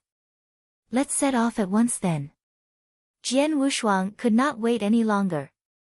"You will stay and wait for our return, Qing Bin." Jian Wushuang left Qing Bin his instruction and departed for the residence of the golden-clothed deacon with the Dragon Wing governor. The abode of the golden-clothed deacon was some distance away from the Dragon Wing city. It was almost a month's time of travel until Jian Wushuang and the governor completed their journey. "Look, that is the castle where the gold-clothed deacon lives," said the Dragon Wing governor. Jian Wushuang looked far into the distance and saw a vague black mass looming through the diaphanous mist that clung to the huge castle walls. "So, a golden-clothed deacon lives there," Jian Wushuang thought. The spectacle of the scene sent a jolt of adrenaline through his veins as he clenched his fists tightly in anticipation. "Let's go," said the governor. Pulling Jian Wushuang with him, they rose into the air, stopping before the castle in mid-air. They had barely stopped when they saw a flash of flowing light dashed out of the castle. "It has been a long time since we last met, Dragon Wing governor." It was an elder robed in gray. The aged man regarded the governor with respect and modesty. "I would like to request that you pass a message for me, Dao Master Yi. Please send word to your master that it is I, with the company of a young friend, who is here to request an audience with him." The Dragon Wing governor asked smilingly. "One moment, please. I will announce your arrival at once." The gray-robed elder immediately relayed a message. The answer came swiftly enough. "If you would please follow me, Dragon Wing governor." The gray-robed elder immediately led Jian Wushuang and the Dragon Wing governor into the castle. They stepped into a richly adorned hall inside the castle and found a handsome man dressed in loose flowing robes of golden silk overlooking their arrival from the mezzanine of the handsomely furnished chamber. "My respects to Mr. Jinyu, I am the Dragon Wing governor." The Dragon Wing governor introduced himself humbly. Beside him, Jian Wushuang paid his respects too by clasping his hands together in salute. Noticing Jian Wushuang's muted gesture, the handsome man remarked coldly, "I see your companion is a prideful person, Dragon Wing governor."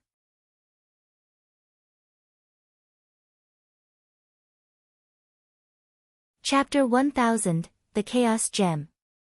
Chapter 1000, The Chaos Gem. "I see your companion is a prideful person, Dragon Wing governor." The barbed words from Jinyu, the handsome man looking down at them, echoed through the alcoves of the magnificent hall. As a golden-clothed deacon of the Samsara temple, Jinyu had always reveled in the admiration and reverence showered upon him by others. Even the powerful or privileged from the stronger populations honored him with awe and deference. However, as a rank 3 Dao master, the Dragon Wing governor could have spoken to him with much lesser modesty. Still, it was expected that common Dao masters should greet Jinyu with utmost reverence. Any folk of the Eternal Realm, on the other hand, would be wont to bow on their knees when greeting him. Seeing that Jian Wushuang just had merely greeted him by a simple gesture, Jinyu felt himself simmering with annoyance as he grew displeased. Then again, he did not know that despite Jian Wushuang's facade, his current strength could have allowed him the stature comparable to that of a Dao master at the peak of rank 3. Jinyu, as a rank 7 reincarnator, would at most wield the strength of a rank 2 Dao master. Little did Jinyu knew that Jian Wushuang's simple and crude gesture was, in fact, an ample show of respect to him. Nonetheless, Jian Wushuang realized that he needed Jin Yu's assistance in locating his father. Swallowing his pride, Jian Wushuang took a deep breath and bowed deeply to him, saying, "My respects to Mr. Jin Yu. My name is Jian Wushuang." "Humph. That, at least, is tolerable," Jin Yu remarked coldly. The Gu King could not help but snort from inside Jian Wushuang's body. "This is ridiculous. It is he who is ignorant of your true strength and yet he behaves arrogantly. If I were you, Jian Wushuang, I would have wrenched off his head right now.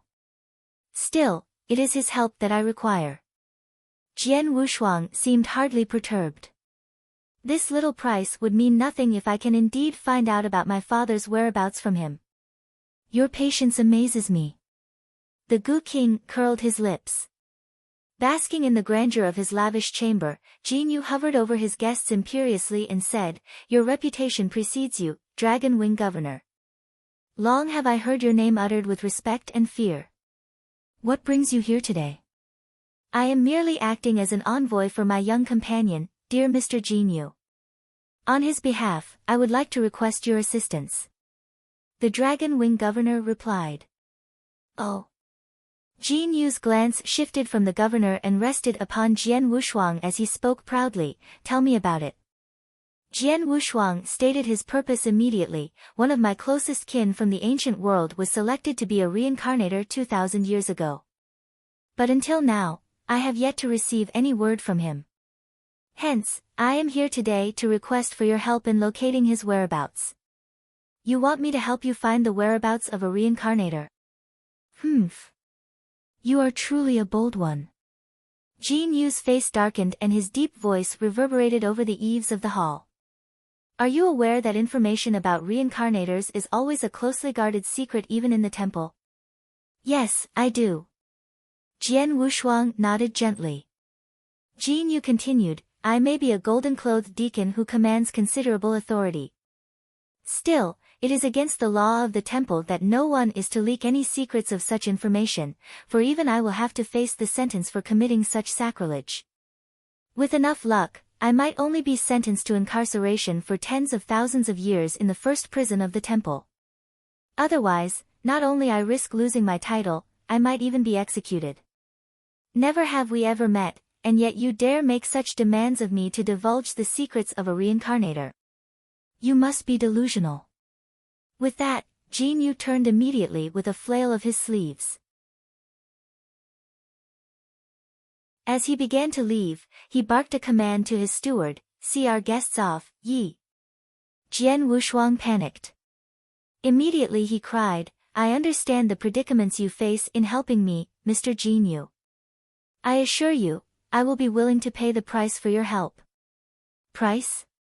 Jin Yu spun and stared at Jian Wushuang as he smiled coldly. "It's easier said than done.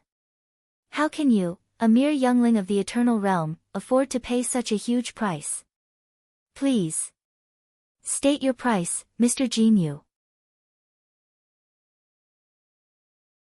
Jian Wushuang implored gravely. "Oh." Jin Yu's eyes flashed suddenly as he spoke. "I will be blunt then, such being the case. 2 chaos gems. That is my price." "What?" The Dragon Wing Governor, who had yet to utter a single word while standing beside Jian Wushuang, exclaimed with his eyes furiously wide open.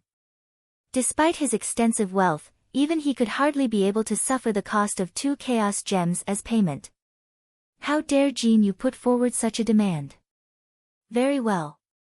2 chaos gems it is then. I agree to your terms." Jian Wushuang nodded swiftly. "What?" Both Jin Yu and Dragon Wing Governor renewed their looks into stares of disbelief and amazement at Jian Wushuang in unison. Chaos gems were rare precious gems found in deposits scattered across the eternal chaotic world, natural gemstones that bore great pecuniary value. All great and powerful warriors and nobles in the Green Fire world conducted their business and trade using chaos gems as the medium of exchange. A chaos gem was worth at least 100 billion divine gems. It is ordinarily equal to the entire wealth of a common rank 3 Dao master. When Jin Yu had loudly proclaimed his demand of 2 chaos gems, he had hoped to rebuff Jian Wushuang with a price so exorbitant and repressive that the latter would be forced to reject. Seeing as dealing with a mere youngling of the eternal realm as something beneath him, he did not want to negotiate with Jian Wushuang. Despite his malignant contrivance to relieve himself of the irk and insult, never did he expect that Jian Wushuang would actually agree to his unreasonable terms. How was it possible that a mere weakling of the eternal realm would have the means of affording 2 chaos gems? Just when Jin Yu and Dragon Wing Governor were still speechless and dazed, Jian Wushuang revealed 2 gems in his grasp. The precious stones glistened handsomely with a luster emblazoning the strange energies contained within. Here are 2 chaos gems as promised. You can have half a gem up front. The rest shall be paid to you once you have the answer to my request. Jian Wushuang cut one of the chaos gems into half and tossed one of the halves to Jin Yu. Jin Yu caught the piece of chaos gem. He studied the gem in his grasp and fiddled with it briefly, the look of astonishment still imprinted upon his face. It's really a chaos gem. It's unthinkable. A mere eternal realm fledgling has such wealth. Jin Yu looked at it in disbelief. It is the extreme scarcity of chaos gems in the green fire world that had endowed them with its immense value. In fact, Jian Wushuang would have won a simple recognition from him if he was able to produce treasures that would match the value of 2 chaos gems. Never did he expect that Jian Wushuang would actually present 2 genuine chaos gems. Jian Wushuang, this is not a trivial matter. Chaos gems contain the purest energy that is invaluable to warriors and martial practitioners. You might find them worthless for now. But you will be in dire need of them once you become a Dao master. The chaos gems that Dao Yuanzi had left you numbered few. To offer 2 gems at once is just, the Gu King implored to Jian Wushuang to reconsider. These only 2 chaos gems. It is a bargain in exchange for finding out my father's whereabouts. Jian Wushuang muttered solemnly. His chaos gems were all left to him by Dao Yuanzi. Nothing else, not even something as valuable as chaos gems, mattered more to him than the news of his father's whereabouts.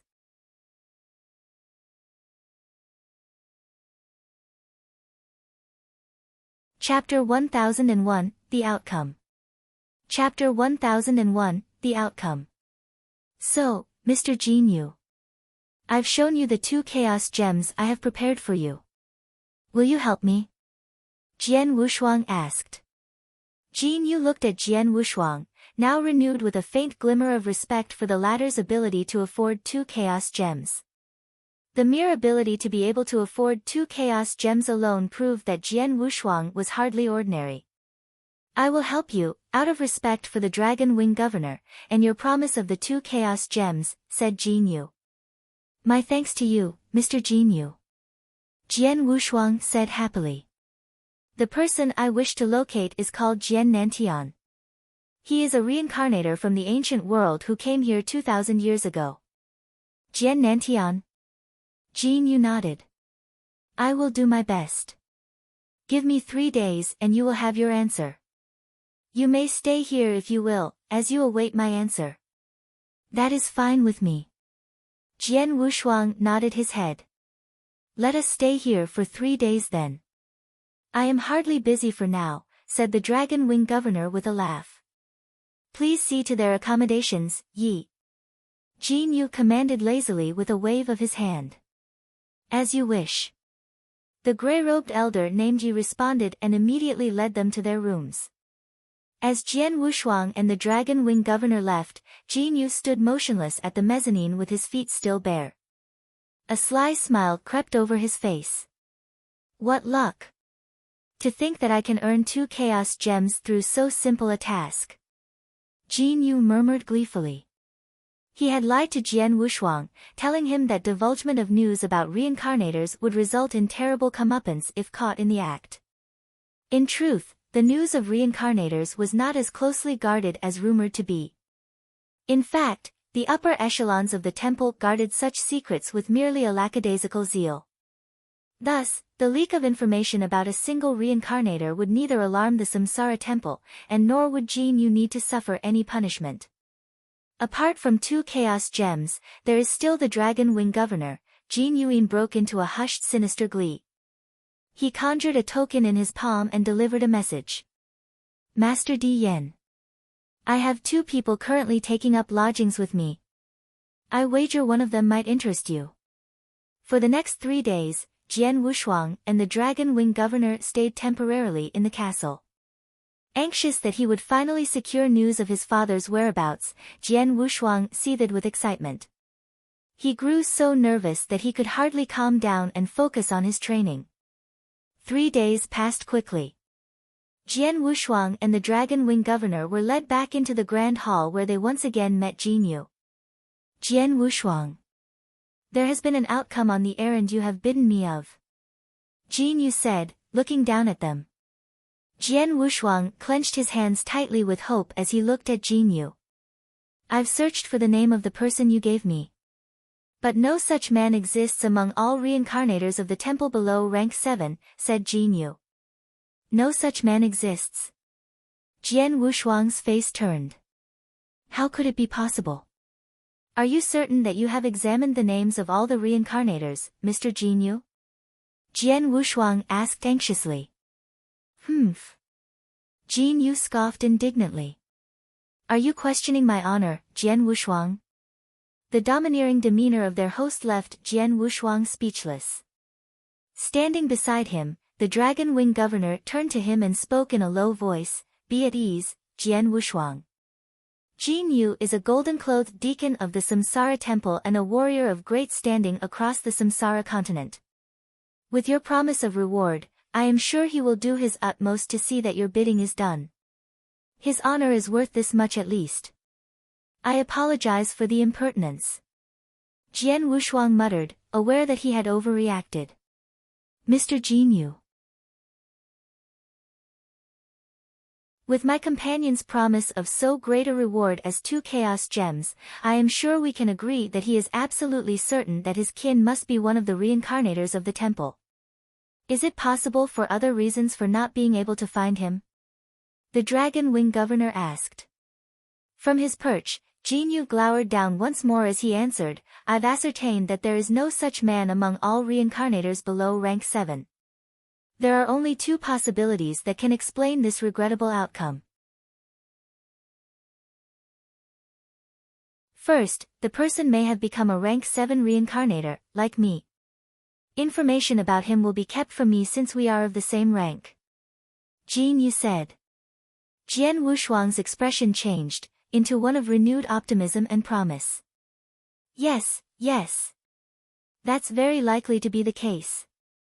Jian Wushuang clenched his hands excitedly as flurries of thoughts, delighted yet on the brink of delirium, flowed through his mind. My father is a man of great talents. It is possible that he might have become a rank 7 reincarnator. It should be normal that Jin Yu cannot find him. And what of the other possibility, Mr. Jin Yu? The Dragon Wing Governor inquired again. The one other possibility being that he is dead. Indifferent to the weight of his grim message, Jin Yu continued, it is but unfortunate tidings that reincarnators rarely survive the tests of the Samsara Temple. Reincarnators are required to traverse and navigate their way through the countless trials and tribulations of certain death. It is even likely that not even one from the mass of 10,000 reincarnators could survive the grueling and deadly trials. Records of reincarnators who have died are completely erased. Hence, the inability to locate his name. Jian Wushuang. Your kin, he hails from the ancient world, you say? He was chosen to be a reincarnator 2,000 years ago. Yes. Jian Wushuang nodded his head blankly. It is not yet 2,000 years since he became a reincarnator. Ha ha ha, in spite of that, Jin Yu broke into a giggle. Then he can only be a rank 1 reincarnator since he was drafted from the ancient world. It is impossible for a rank 1 reincarnator to reach rank 7 in less than 2,000 years.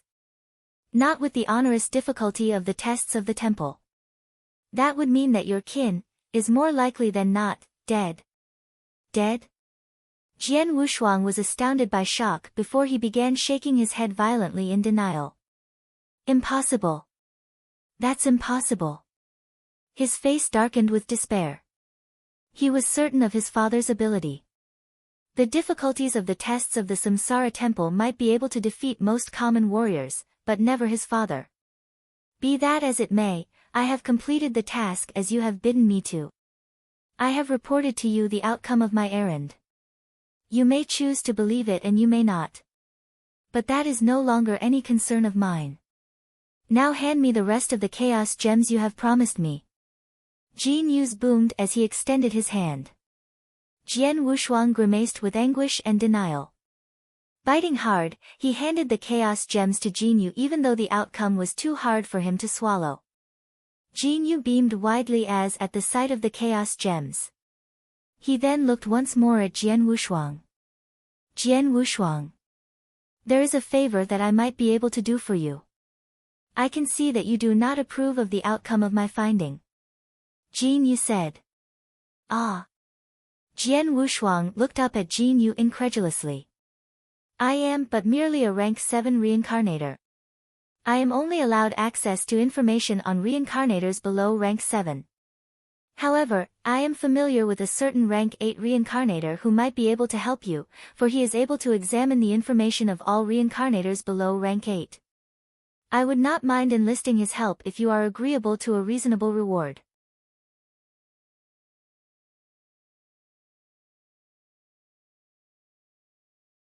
Chapter 1002, Marked. Chapter 1002, Marked. A rank 8 reincarnator. Jian Wushuang's eyes narrowed with doubt. The Samsara Temple was a hierarchical organization.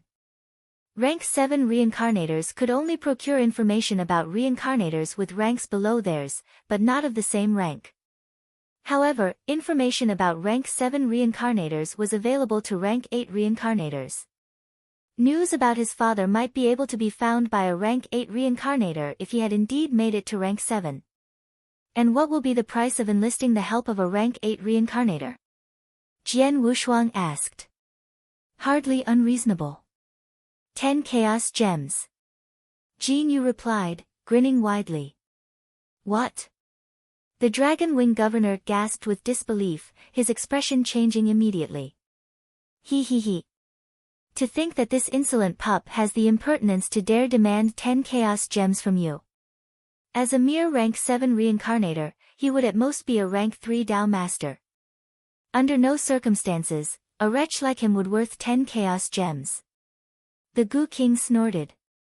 Jian Wushuang's eyes flashed with simmering displeasure, for he, too, could see that Jin Yu was trying to be demanding. The price of 10 chaos gems was so great that not even a Dao master at the pinnacle of rank 3 could safely agree to such demand.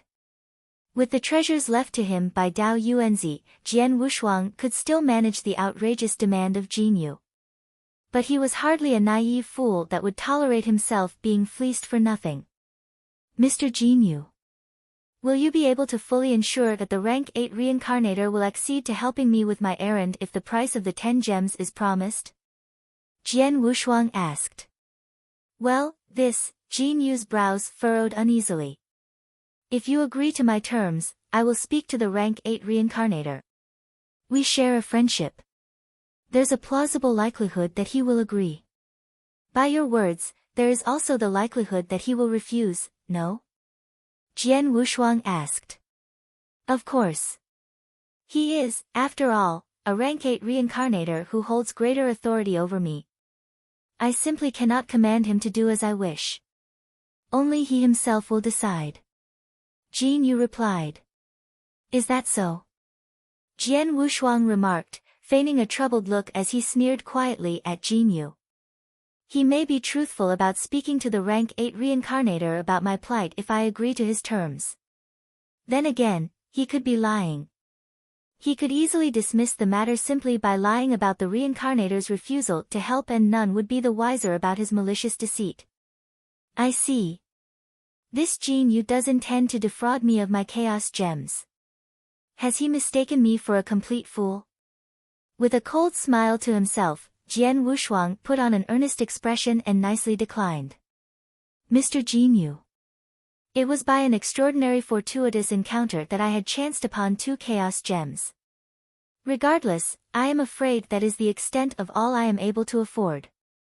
I am afraid I will have to solve my conundrum myself from another direction. Thank you for all your help thus far, Mr. Jinyu, and have a good day. Really? Jinyu stared at Jian Wushuang strangely. He muttered to himself, is he telling the truth or not? Despite his suspicions, Jinyu could only wave his hand scornfully. I see. I see no merit in pressing the issue then. See off our guests, Yi. This way, please. The gray-robed elder immediately walked up to them. Jian Wushuang and the Dragon Wing Governor shared a thoughtful glance. In muted silence, they readily followed behind the gray-robed elder who led them out of the castle gates. Watching them leave, Jinyu left the chamber and walked down into the dungeons of this castle where another great hall, magnificent but yet dark with gloom, was raised underground beneath the foundations of the castle above. At a great distance from ground level, the great hall was far from prying eyes and ears, being guarded by many restrictions and enchantments. Jinyu crept into the dark and sinister hall. Master Di Yan, the two have just left my castle. They will not be far. You can set off now. Jinyu spoke into a wall that was embellished with mysterious cracks before him. Are you certain that one of them possesses the bloodline of the winged dragons, Jinyu? An evil and insidious voice croaked from the other side of the wall. Of that, I am certain, sir. Jinyu nodded with a smile. Ha ha ha, the Winged Dragon Clan. For years I have been seeking for the still-living remnants of this clan ever since its purge so many years ago. I hazard that their number will hardly be more than a handful now. His blood must be very tasty, indeed, said the evil voice. Master Di Yan. The Dragon Wing Governor is a very influential person across the societies of the Samsara continent. There will surely be repercussions once his death is discovered. I am afraid that I might be beset with troubles and inconveniences then. I would like to request for an additional 1/10 increment to my agreed reward. Jinyu beseeched. Fine. The evil voice agreed hastily. One other thing. There is a young man, a young warrior of the Eternal Realm who was here with the Dragon Wing Governor. Please leave the young man to me, Master Di Yan. Jinyu added. The Eternal Realm? Humph. So be it. The evil voice promised. Let us commence then. It was not long after Jian Wushuang and Dragon Wing Governor had left the castle, that two figures fleeted out of the gargantuan structure of the castle with one close behind the other. Jian Wushuang was speeding through the air with the Dragon Wing Governor just beside him, tearing across the vast expanse of the sky. Jian Wushuang, you have been marked. The Gu King's voice rose suddenly in his mind. What? Jian Wushuang was taken aback by the sudden and startling warning. Someone has secretly branded strange magical marks on you and the Dragon Wing Governor, said the Gu King. Magical marks? Jian Wushuang's expression turned heavy. He knew full well how dangerous magical marks could be, having experienced it firsthand more than once. Once marked, one could easily be hunted down by foes who have placed upon him the magical spell. There was no way to hide one's scent save by undoing the magic of the mark. It must be Jinyu then? Asked Jian Wushuang. Indeed. The Gu King nodded, confirming his suspicion. But his methods are most unusual. Neither you nor the Dragon Wing Governor had noticed when he had placed the spell upon you both. Still, his schemes did not escape my keen observation.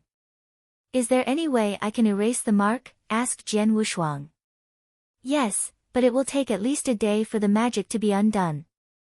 The Gu King replied gravely. At this, Jian Wushuang stopped moving instantly. What happened, Jian Wushuang? The Dragon Wing Governor pulled himself to a stop as he noticed Jian Wushuang stopping strangely. I'm afraid, trouble has befallen us, Governor, Jian Wushuang admitted. Trouble?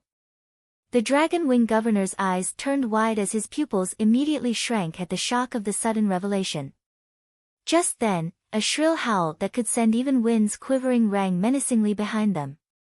The two companions turned around instantly, witnessing a black and ominous mass of clouds sweeping toward them at an amazing speed. In a flash, it loomed precariously over them.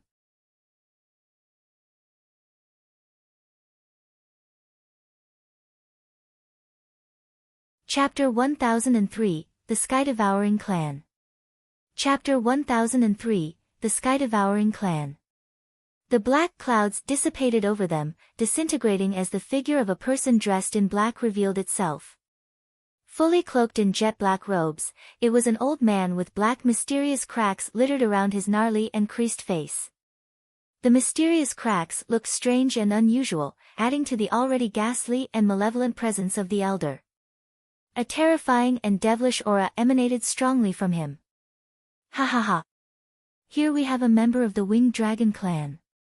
One who has become a rank 3 Dao master. The black-robed elder stared intently at the Dragon Wing governor. His tongue dangled maniacally from his mouth as he licked his lips hungrily. The Winged Dragon clan. Jian Wushuang's brows furrowed questioningly as he peered at the Dragon Wing governor standing beside him. It is me that he is after. The Dragon Wing governor muttered as he narrowed his eyes. Far and wide I've traveled the Samsara continent. For so many years I have consumed and feasted on the flesh of countless bloodlines. But never have I sampled the taste of one of the winged dragon bloodline. At any rate, I will have you today. The black-robed elder grinned wickedly. The next instant, he transformed himself into a dark gossamer apparition, hurtling towards the Dragon Wing governor swiftly.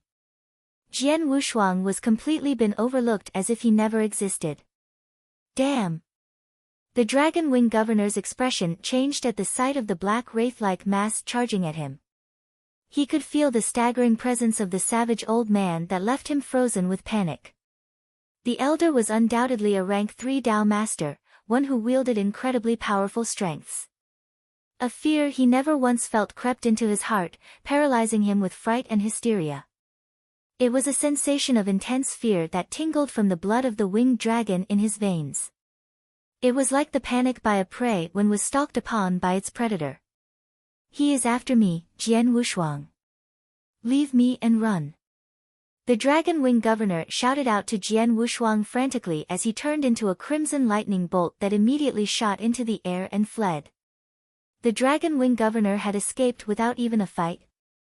Jian Wushuang was slightly surprised. Jian Wushuang had noticed that the black-robed elder was a rank 3 Dao master, as was the Dragon Wing governor. There should still be ample chance for a fight, for they were of equal rank. The differences between their strengths would hardly be huge. He has made a right choice. The Gu King's voice rose suddenly. Unless I am very much mistaken, the old man in black possesses the bloodline of the Sky-Devouring clan. This clan is well known in the eternal chaotic world for being a fierce population that lives on the essence blood of exotic beasts. Common exotic beasts will be struck with a strange sensation of innate panic at the sight of one of the Sky-Devouring clan, like how a prey would freeze with extreme fear when encountering a predator. With the extreme stress and anxiety inflicted upon the governor, no amount of strength will be able to help him defeat the old man in black. The battle has been lost even before it begun. Is that so? Jian Wushuang wondered, bewildered and amazed. Then again, the kins of the Sky-Devouring clan are rarely seen even in the eternal chaotic world. I didn't expect to see one of the Sky-Devouring clan here in this world. The Gu King mused with interest. At the same time, Jian Wushuang noticed that the figure of the black-robed elder shook violently. A huge pair of wings, black, strong and webbed, sprouted from his back suddenly. With his speed doubled, the old man shot through the air with his wings flapping relentlessly, trying to catch up to the Dragon Wing governor. Ah! One of the Sky-Devouring clan that possesses the heredity of bats. Their lack of great strength is compensated by immense speed. The Dragon Wing governor is in danger. The Gu King clicked his tongue in admiration. Jian Wushuang's eyes narrowed. He too could see that the governor was in a desperate fight for his life, but he had not made any move to help his companion. Because, he sensed that their enemy numbered more than one. "Would you not show yourself, since you've come?" Jian Wushuang called with his voice spread around. As his voice began to trail off, the air near him shimmered, revealing a handsome man dressed in a robe of golden silk. "And how can I be of assistance, Mr. Jinyu?" Jian Wushuang asked as he regarded the handsome man coldly. The man, beyond all doubt, was none other than Jinyu. "Ha ha ha. Nothing.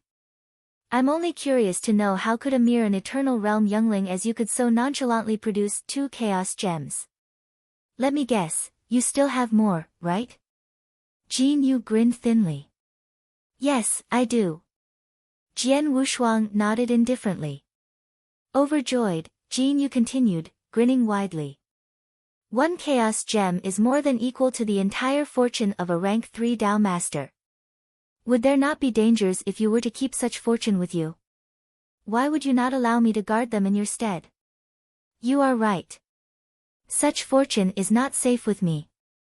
Jian Wushuang murmured. With a flick of his wrist, the unique glow of more than 10 gems radiated brightly as they spewed from the mouth of his sleeves and hovered in mid-air between them. Jinyu felt his heart throbbed, beating with an anxiousness of greed and yearning at the sight of the riches before him. Without a doubt, these were all chaos gems. The brat has an entire trove of them. Jinyu felt his body quivered with excitement. The chaos gems are right here, Mr. Jinyu. If you want them so badly, why don't you come and claim them? Jian Wushuang said in a soft voice, the edges of his lips twisting into a suggestive but yet devilish grin. I see. I will just be done with all the theatrics then. Jinyu smiled wickedly. He waved his hand, summoning a strong gust of blowing wind that swept towards the chaos gems suspended in stasis, threatening to whisk them away. The gems floated lazily in the air. The strong currents of air surged at them, ensnaring them and buffeted them towards the direction of the waiting Jinyu. Jinyu could not help feeling overjoyed and jubilant at the impending horde of riches rolling at him. But just then, whoosh! Like a ghastly phantom, Jian Wushuang emerged in front of him abruptly. There was nothing but cold fury glinting in Jian Wushuang's eyes. He brandished the Blood Mountain sword, channeling an immense amount of ancient god power that churned wildly in his blade as Jian Wushuang readied himself for an assault so powerful and terrible. Humph! With a loud snort that thundered forth, Jian Wushuang swung his blade with rage at his foe. The stroke, with a force that tore the void asunder, arced dangerously at Jinyu. Unperturbed by this, Jinyu scoffed with disdain, "You dare unleash your feeble might at me? You, a merely weakling of the eternal realm." Heeding at Jian Wushuang's incoming attack with contempt, he flailed his sleeve, throwing forth a translucent flash of light, an auric blade that smote at Jian Wushuang's sword. It was a stroke that Jinyu casually cast forth, yet it held enough force to easily annihilate any warrior of the eternal realm. Not Dao masters of rank 1, be it a common rank 1 or one who was close to reaching rank 2, could hope to escape unscathed. He meant to put Wushuang to death, and he was clearly certain that the force of his stroke was enough to complete the deed. Therefore, Jinyu did not cast even a glance at his quarry after performing his lethal reprisal. He was confident that the stroke would kill Jian Wushuang. What happened next, however, left him in complete shock and disbelief.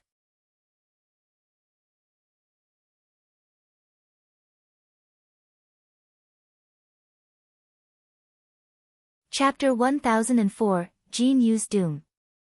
Chapter 1004, Jinyu's Doom. What? Jinyu blurted out. Jinyu never would have thought that the auric blade he unleashed would be dispelled. His gaze had diverted to the pile of chaos gems still hanging in the air. He had guessed that Jian Wushuang, at most, would be able to parry the ethereal blade that he conjured, if he was lucky to survive his deadly stroke. But he could feel it. His auric blade had barely hit Jian Wushuang's blade when the sheer might of the sword essence released by Jian Wushuang had disintegrated the auric blade. With his sword essence alone, he had undone the magic of my auric blade. Is he so powerful? There was a brief flicker of horror that flashed in Jin Yu's eyes. He immediately waved his hand and summoned another auric blade, crimson red in color, that shot from above to defend him. Bang! A deafening bang resounded, sending ripples of shockwave sweeping into all directions. Immediately, Jin Yu felt a tremor passing through him. He heard a strange groan from his body before he was instantly thrown off his feet by the residual forces from the earlier clash erupting from his body as he was thrown backward. He was thrown so far behind for hundreds of miles until he finally stopped. How is this possible? Jin Yu looked at Jian Wushuang in shock. He was one of the proud and esteemed rank 7 reincarnators of the Samsara Temple. Yet, here he was, being ignominiously thrown back like a rag doll during a fight against a mere wretch of the Eternal Realm. A mere wretch of the Eternal Realm. Jian Wushuang looked into the distance, casting his sight as far as he could at Jin Yu, who was hundreds of miles away, with astonishment. Most of the rank 7 reincarnators of the temple are Tao masters who have reigned the pinnacle of rank 2. I suppose Jin Yu is one of the few who have reached rank 3. Be that as it may, he is but only a Tao master who has barely grazed the threshold of rank 3. Such strength is hardly worth any notice in the face of yours. The Gu King remarked. Jian Wushuang instead looked far into another direction. Far away in another direction, Jian Wushuang could sense that the black-robed elder had caught up to the Dragon Wing governor and was engaging him in a fierce battle. The merciless exchange of blows among them was so destructive that even Jian Wushuang could feel the quiver in the air around him. The governor is in great trouble. I have to finish off Jin Yu as soon as possible and assist him. Jian Wushuang narrowed his eyes and dashed toward Jin Yu instantly. How is it possible that an Eternal Realm youngling wields such power? Jin Yu was gathering himself when Jian Wushuang had already appeared in his presence. At the same time. Crack! An ear-splitting crack reverberated through the air. A pale purplish lightsaber had appeared before him without him noticing. What's this? Such impossible speed! Jin Yu was astonished. He instantly threw himself backward, frantically waving his saber as he tried desperately to fend off any incoming attacks. Out of fear and panic, he was unable to concentrate his powers into the blows he earlier cast. But being well prepared this time, he mustered his powers and executed a blow with all his might, hewing into the air with a force so great that a huge ray of light tore through the air from his blade with the semblance of a dazzling river of light. Clang! There came a loud clang of steels gnashing against each other. Jin Yu was thrown back once more, only this time blood trickled from the edge of his lips, adding to the already pitiful state of his demeanor. Am I being soundly trampled? Jin Yu gasped to himself, astounded beyond measure. He did not know that what Jian Wushuang had performed was the second sword formation of the ninth heaven sword formation. That, with the abilities of the blood-killing plate armor fully activated, Jian Wushuang could match the strength of a Tao master at the pinnacle of rank 3.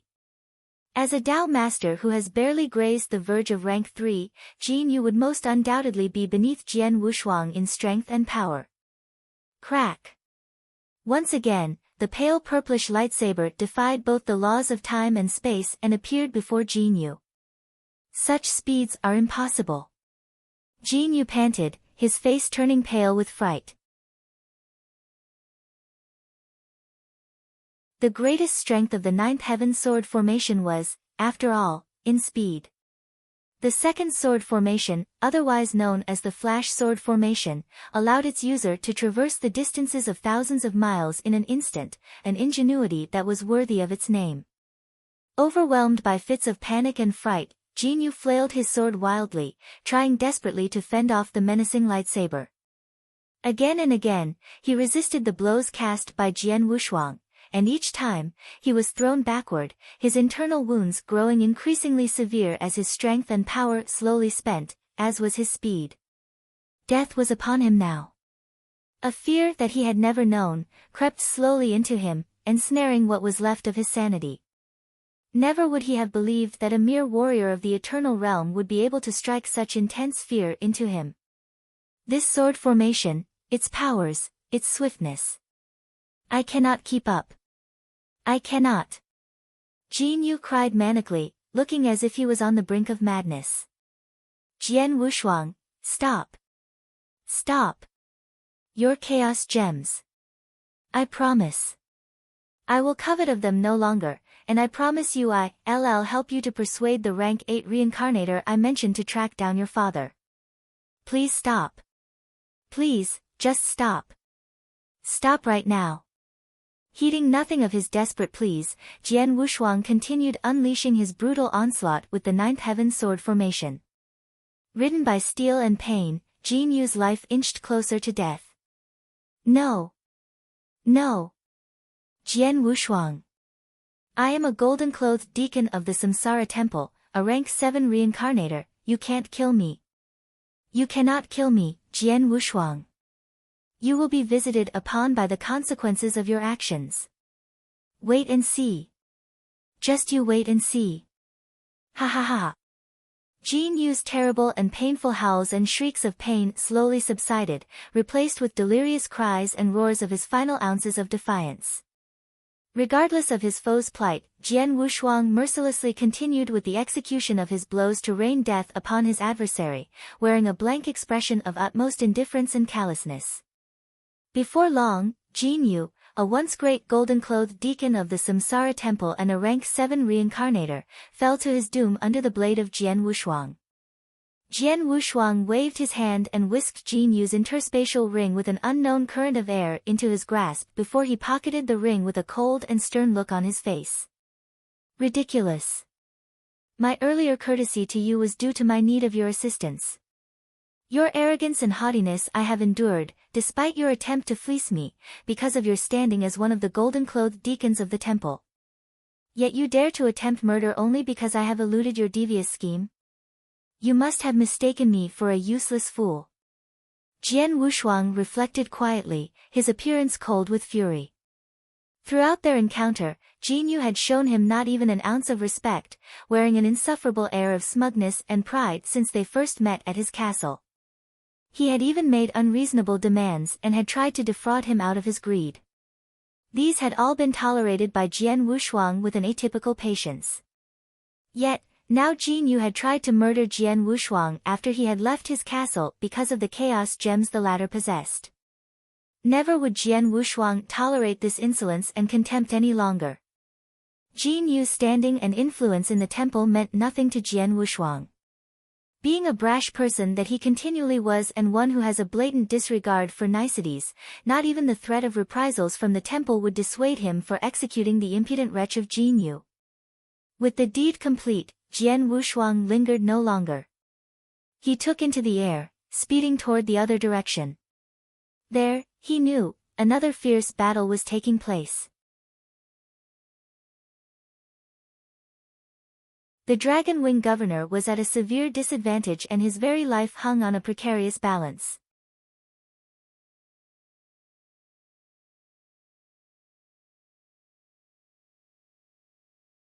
Chapter 1005, That Population.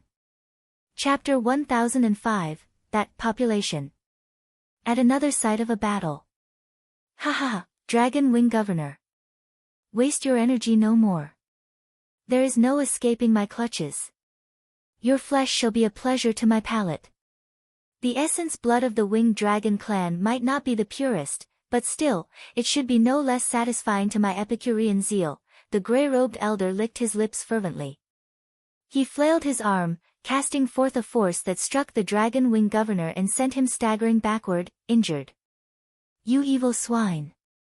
Patches of blood stains scattered around the robes of the dragon wing governor with blood still oozing from the wounds around him. Despite his miserable appearance, he was still stout of heart, unwilling to give up until his last.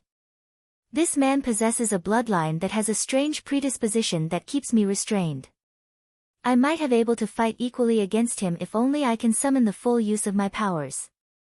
Yet, a strange, inherent fear overwhelms me, putting a check to my strength that I can use only 7/10 of my full abilities. The Dragon Wing Governor thought, distraught and anger at his weakness. He had been troubled and tormented ever since his battle against the gray-robed elder began for being unable to fully put to use his complete strength. Such was the might of the Sky-devouring clan, the very reason for their notoriety and fame across the eternal chaotic world. The dominion wielded by the Sky-devouring clan over the rest of the populations made it one of the most powerful races of population in the eternal chaotic world. Still, this authority affected only the races or clans of bearing the bloodlines of common exotic beasts. Those who possess stronger and more potent bloodlines such as the bloodline of the imperial ancient gods as born by Jian Wushuang would hardly be subdued by this ability. What should I do? He is so quick that I cannot outrun him. Yet, I am powerless against him in battle. Am I to meet my end here, on this day? The Dragon Wing Governor was not willing to resign himself so easily to fate. Just then, the figure of a young man tore swiftly through the air and stopped before him. Jian Wushuang. The Dragon Wing Governor gasped upon realization of Jian Wushuang once he saw clearly who it was. But he immediately frowned with angst and doubt. It was apparent that the gray-robed old man wished only him and not Jian Wushuang. The latter should have earlier heeded his advice and flee as fast as he could. Yet, here was Jian Wushuang, throwing himself into the perilous embrace of death. Governor, are you safe? Jian Wushuang glanced at the Dragon Wing Governor. Why did you not escape, Jian Wushuang? The Dragon Wing Governor asked in a deep voice. Why should I? Jian Wushuang replied with an unfazed ease, his gaze shifting towards the gray-robed elder. The old man instantly froze at the sight of Jian Wushuang arriving. How is it that you are still alive? The elder asked with astonishment and surprise. Where is Jinyu? Together, he and Jinyu had earlier mounted the assault on Jian Wushuang and the Dragon Wing Governor. They had both agreed that the elder would attack the Dragon Wing Governor while the youngling of the Eternal Realm would be left to Jinyu. It was expected that no mishaps should have come to Jinyu as he would be dealing with a weakling of the Eternal Realm. Yet, the youngling was now before him, still very well alive. But what of Jinyu? Jinyu? Ha ha ha. Surely you are hardly a fool, elder. Do you not know where he is? Jian Wushuang sneered playfully. The elder's eyes narrowed with suspicion and he sensed Jinyu's fate. Have you slain him? The elder asked with a growl. Naturally. Jian Wushuang confirmed with a cool nod. Looks of disbelief and amazement flashed upon the faces of the gray-robed elder and the Dragon Wing Governor at the shocking revelation. A mere warrior of the Eternal Realm was able to slay a rank 7 reincarnator of the Samsara Temple? Is this even possible? Jian Wushuang, the Dragon Wing Governor was ridden with great amazement that he could hardly speak. Say no more. Let us first deal with the old senile before any further prattle. Jian Wushuang flashed a wink at the governor. Agreed.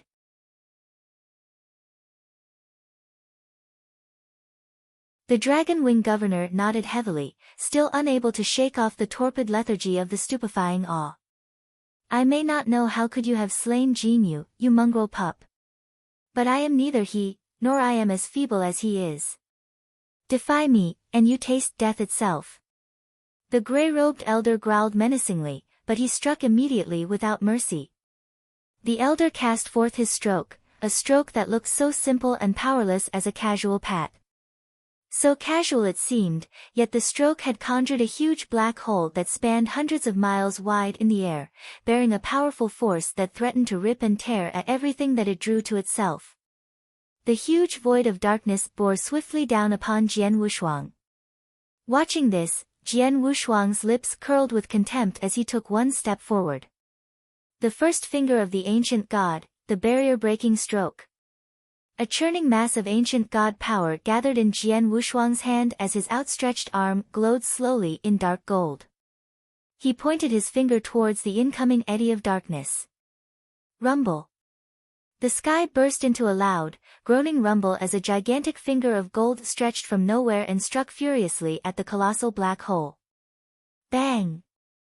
There was a huge, deafening bang that rocked the earth and shook the mountains. The terrifying shockwave rippled and swept with a destructive force, ripping apart the void, pounding all floral and vegetation on the ground into dust and filth. Jian Wushuang's body trembled as he staggered backward. With each step he careened, he fell thousands of miles behind. You are hardly weak yourself, old man. Jian Wushuang muttered as his eyes flickered with cold fury. The stroke that he had just performed was, in fact, his full strength. But the old man was able to match him without being on the defensive.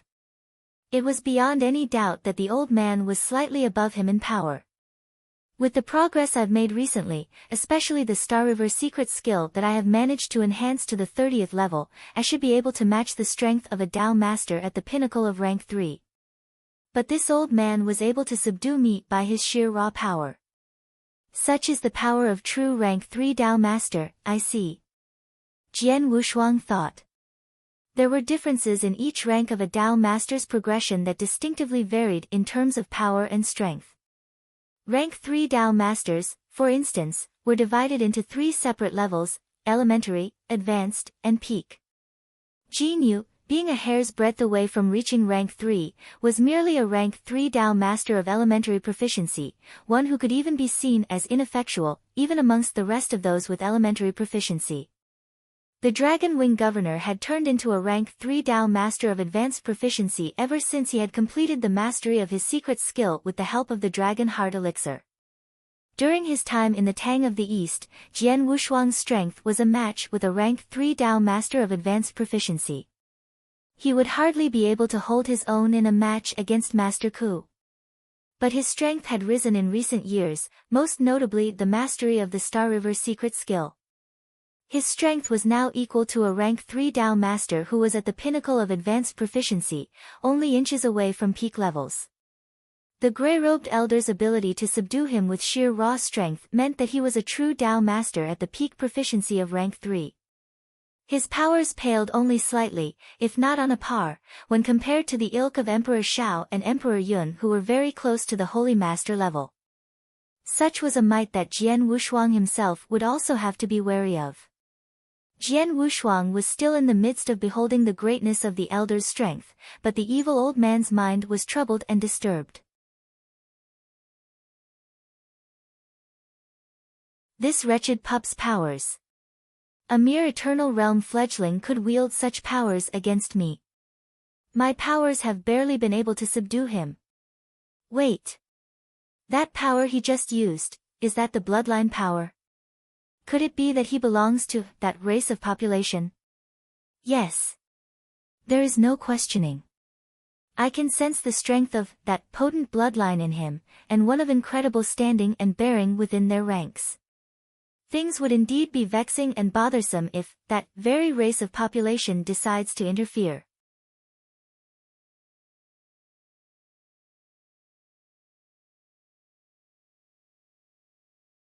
Chapter 1006, Consider Yourself Fortunate.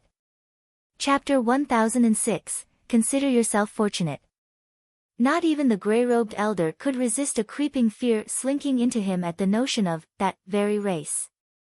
They were one of the most powerful races of populations on the Samsara continent. You can never hope to match my powers, brat. Leave now while you can. The elder uttered as he cast a cold glance at Jian Wushuang. Ridiculous. You seem to imply that you can easily kill me like how you raise a finger. Show me if you dare. Jian Wushuang taunted without fear, a faint smile lined across his face. Very well. It is you who seeks death on your own volition, I am not to be blamed. The elder hissed as his eyes flared murderously. The elder knew that he would only have to ensure no loose ends were left and he would not have to worry of vengeful reprisals from that very race. Humph. With a furious and contemptuous snort, the mysterious runic symbols on the face of the grey-robed elder began to shine with a dark, glowy luster.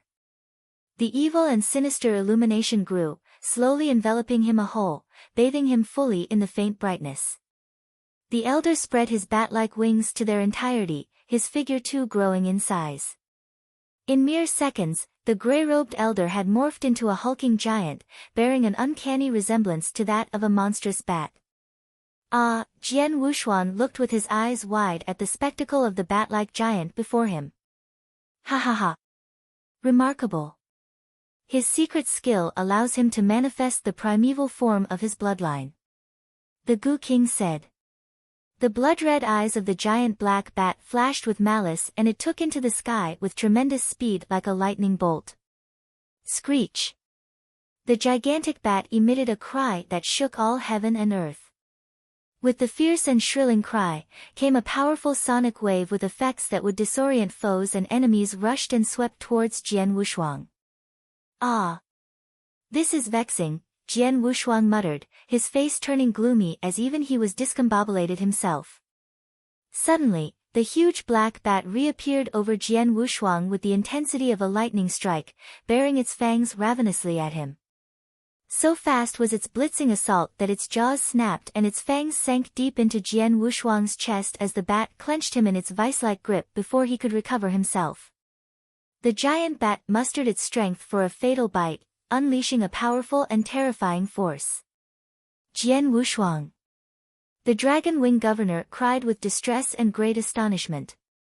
Crack! There came an abrupt groan from between its jaws. The pupils of the black bat contracted fiercely all of a sudden, laced with horror and panic. Immediately, from its throat, the bat spat out Jian Wuxuang and lurched backward. The figure of Jian Wuxuang was belched out violently, along with a broken half of one of the bat's fang. The fang, without no doubt, belonged to the giant bat. But it was broken when it was thrown out of the monster's mouth. The monster morphed by the elder had attempted to clamp its jaws upon Jian Wuxuang, but only to have its fang broken instead. The dragon wing governor stammered, dazed and bewildered. The giant bat had retreated some distance away to safety. It shrank and returned into the form of the elder in grey robes, whose eyes regarded Jian Wuxuang with fear and horror. The grey-robed elder grimaced with agony and pain as well as the panic that now gripped him. He had morphed into his strongest form, used his greatest might and had used his most powerful attack. It was an attack which would have even shredded a true rank 3 Dao master into nothing but globs of lifeless flesh, viscera, and blood. With great effort he had exerted great force, yet, not only Jian Wuxuang was hardly hurt, it was the elder himself who had got injured. This is impossible.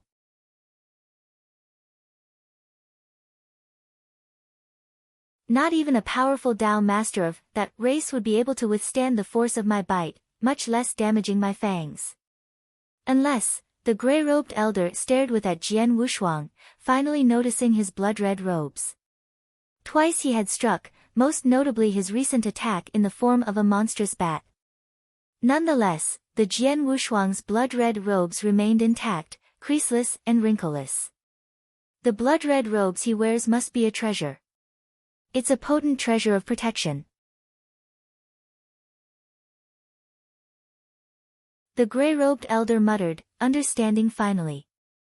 Jian Wuxuang taunted him with a sneer, I see your fangs are no less softer than even my body, old man. Jian Wuxuang, the dragon wing governor approached him and spoke to him, I've sent a word to a friend of mine. He'll come to our help. Oh.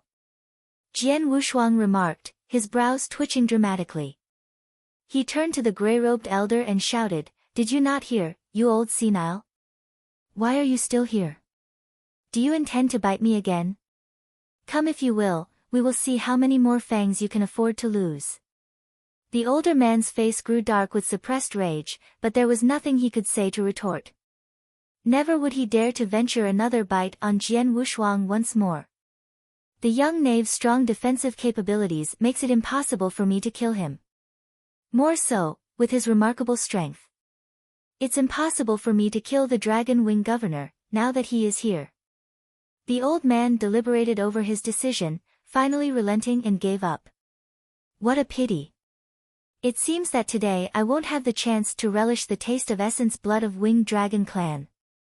Consider yourself fortunate, you young knave. The gray-robed elder licked his lips and shot a hateful glance at Jian Wushuang. But don't be conceited. Jin Yu is a rank 7 reincarnator of the Samsara Temple with considerable influence and allies. With his death, many will hunt for your blood to avenge him. Not even your race will be able to defend you. Just you wait. With a final look at Jian Wushuang, the gray-robed elder snorted furiously and vanished into thin air with a swing of his sleeves. Jian Wushuang and the Dragon Wing governor watched as the older man vanished, showing no intentions of pursuing him. They both knew full well that the gray-robed elder wielded greater strength over them both. They would never be able to prevent his flight. Finally he's left. The Dragon Wing governor breathed heavily, relieved. It was not until the old man had fully disappeared that the panic that throbbed at his heart began to calm and subside. Thank you, Jian Wushuang. It was by your help that I was able to survive this ordeal. The governor expressed his gratitude sincerely. It is my pleasure, Master Governor. I have enjoyed your hospitality and your advice for the 3 years of my stay at your residence. Jian Wushuang replied with a smile. The Dragon Wing governor was instead faintly surprised before he continued weakly. Nay. I've been conceited and vain. You have great strength, much greater than mine, yet I tried to give you instructions and advise you. This is... The Dragon Wing governor's voice faltered as he could only sigh with somberly. Feeling that he owed Jian Wushuang for his gift, he had tried to return the favor by giving him instructions and advice to help him improve his swordsmanship.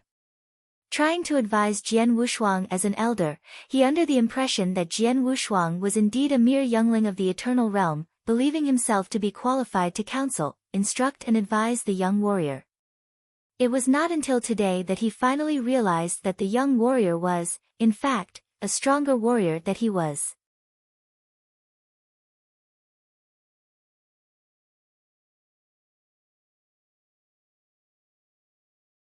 Chapter 1007, The First Sword Principle. Chapter 1007, The First Sword Principle. The old senile has left, Governor. There is no longer any need for your friend to come. Jian Wushuang said. Indeed. I've sent him a message. The Dragon Wing governor replied and eyed Jian Wushuang strangely. Jian Wushuang. Are you truly of the eternal realm level? About this. Jian Wushuang rubbed his nose awkwardly before he muttered, let's have this conversation when we reach the city. Agreed. The Dragon Wing governor assented with a nod. With that, Jian Wushuang immediately set off for the Dragon Wing city with the Dragon Wing governor. Back at the governor's mansion of the Dragon Wing city, Jian Wushuang and the Dragon Wing governor sat together and began their talk. Unless I am very much mistaken, Jian Wushuang, you're not a native of the Samsara continent, no, the Dragon Wing governor spoke with a thoughtful smile. Why do you think so? Jian Wushuang asked with surprise. It would have been impossible for a person of your potential to remain unknown in the Samsara continent. This would only mean that you must be from the outside of the continent. You are a warrior from the Void continent, I wager. The Dragon Wing governor hazarded a guess. You are quite perceptive, Master Governor. Jian Wushuang couldn't help grinning and admitted truthfully, indeed, I come from the Void continent. I am here only to seek for the close kin of mine. It is as I expected. The Dragon Wing governor remarked with a smile, that is why I have been communicating with others to help you ascertain the matter. Jin Yu had spoken the truth. His failure of securing information about your kin would mean that your close kin could either have risen above rank 7, or he might already be dead. Then again, I dare say there is no way you would readily accept the second result. That leaves you with only one option, you will have to find a rank 8 reincarnator of the Samsara Temple. Rank 8 reincarnators are Dao masters at the pinnacle of rank 3.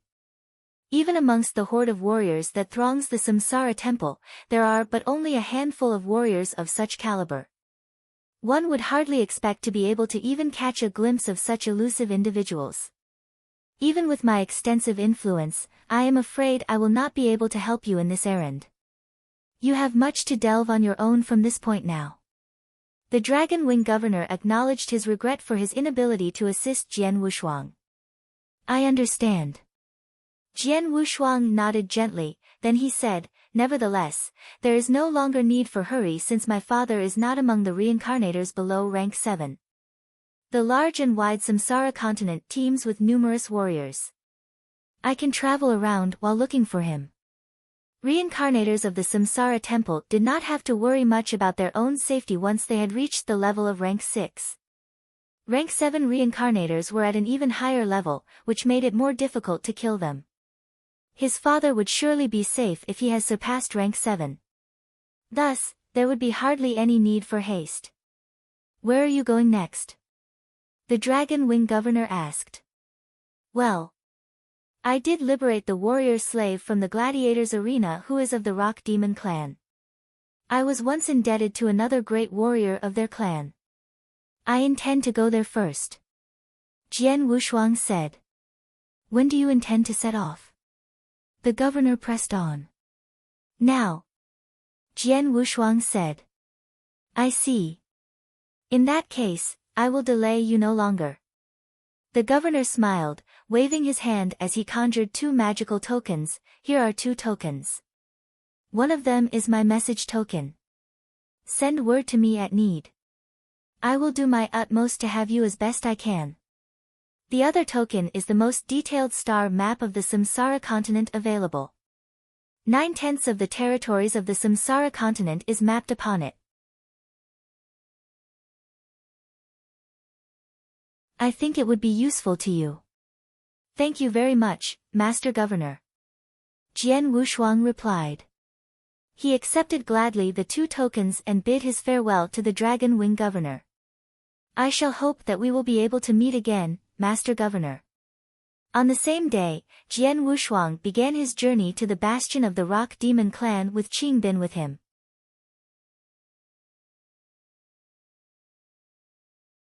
Gliding over the swords of a broad and wide plain, Jian Wushuang pored over the star map that was given to him by the Dragon Wing governor. It is still a great distance between here and the region of the dwellings of the Rock Demon clan. With hardly any usable wormholes on the Samsara continent, we will have to traverse over the entire stretch on foot. Given our traveling speed, it'll take Qingbin and me at least 5 years to complete the journey. Jian Wushuang murmured to himself. 5 years was hardly a long time for Jian Wushuang now. In the coming days, I will delve into the studies of sword principles during my journey. Jian Wushuang said, smiling cheerfully. He cast a look to his companion behind him and beckoned, let us continue then, Qingbin. Yes, master. Qingbin said, nodding with respect. Together, they slowly glided towards the lands of the Rock Demon clan. And so their journey began. Jian Wushuang would often continue his studies on sword principles during their journey. For the past 3 years at the governor's mansion, he had greatly improved his grasp on swordsmanship. It would not be long until he created his own sword principle. He was rapidly making good progress, devoting himself to intense research of sword principles with the 19 sword principles from the scroll as invaluable reference materials. During the journey, Wushuang would occasionally stop to find a quiet place to meditate and assimilate the things that he learned. There were times when he would join in with fights against other warriors when they stumbled upon duels or battles, using only his skills with the sword as a means of training by deliberately suppressing his might. He would sometimes look for a place to sleep, where he would slumber for days or even months. Thus, with the odd behaviors of Jian Wushuang making sporadic stops and delays during his journey, what was at first a 5-year journey, had turned into a 15-year pilgrimage before he reached the lands of the Rock Demon clan's dwelling. It was midnight, where the same blood-red moon he once saw shone eerily from the sky. Jian Wushuang was practicing his skills with the sword alone in a forest. The strokes he performed looked odd and peculiar. Indeed, peculiar would be an apt way of describing him. At times, his strokes were swift like lightning, and yet at times, they seemed slow and frail before turning furious again like an angry serpent, intense and vicious. The strokes he demonstrated were all similar in nature, yet they were displayed in various different styles, merged together as one unique sword principle.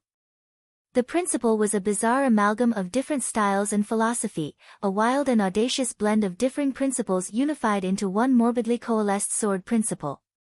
At length, Jian Wushuang finally stopped. My applause, Jian Wushuang. You've finally created the first sword principle of your own. The Gu King's approving voice came. Ha ha ha, Jian Wushuang grinned brightly. He had been studying extensively the 19 sword principles from the scroll and the acumen of creating the strongest sword principle. He continued studying and buried himself in profound study and training. At long last, after 15 years, he had finally created a sword principle of his own. The sword principle might look crude and simple, it was, nonetheless, a beginning for him. What do you make of my newly created sword principle, Gu King? Jian Wushuang asked, beaming with delight. This sword principle. The Gu King's voice faltered. After a moment's hesitation, he continued, well. How can I say? It seems odd and peculiar.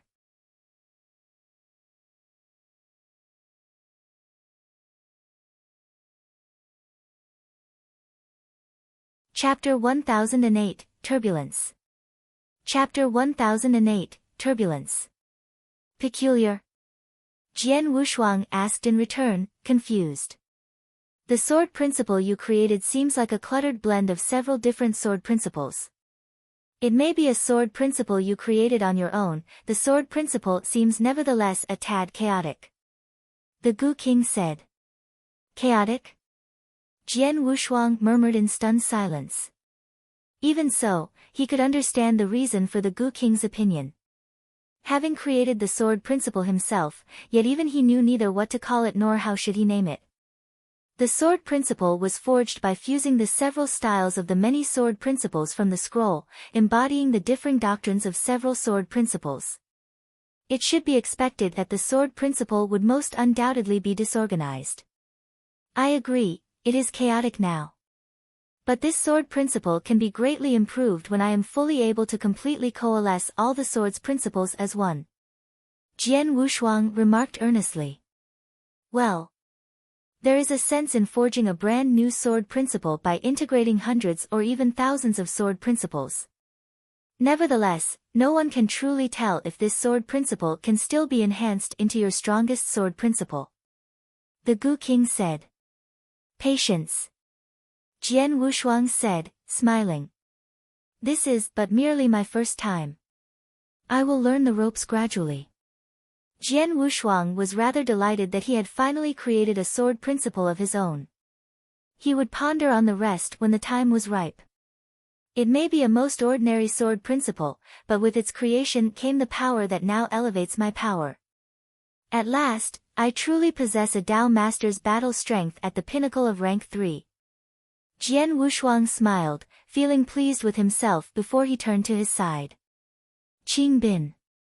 Master. Qing Bin acknowledged. Qing Bin appeared before Jian Wushuang, towering at more than 3 meters tall, clad in armor of crimson scarlet. For 15 years, Qing Bin had tirelessly followed Jian Wushuang everywhere, accommodating to Jian Wushuang's whimsical and sporadic delays during the journey that have cost them substantial time. Still, Qing Bin had always been loyal and respectful to Jian Wushuang without complaint.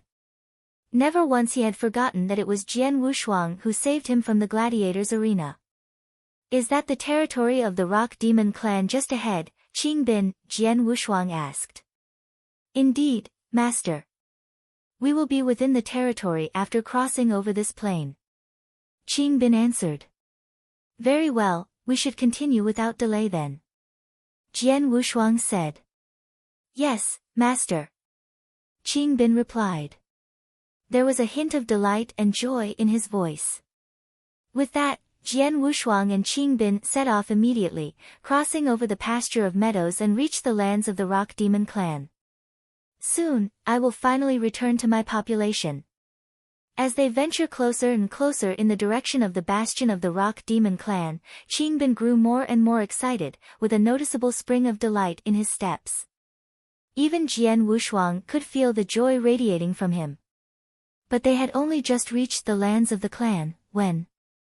boom! Boom!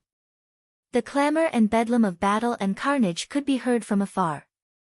From a distance, Jian Wushuang could see that there were fighting and bloodshed from where he stood.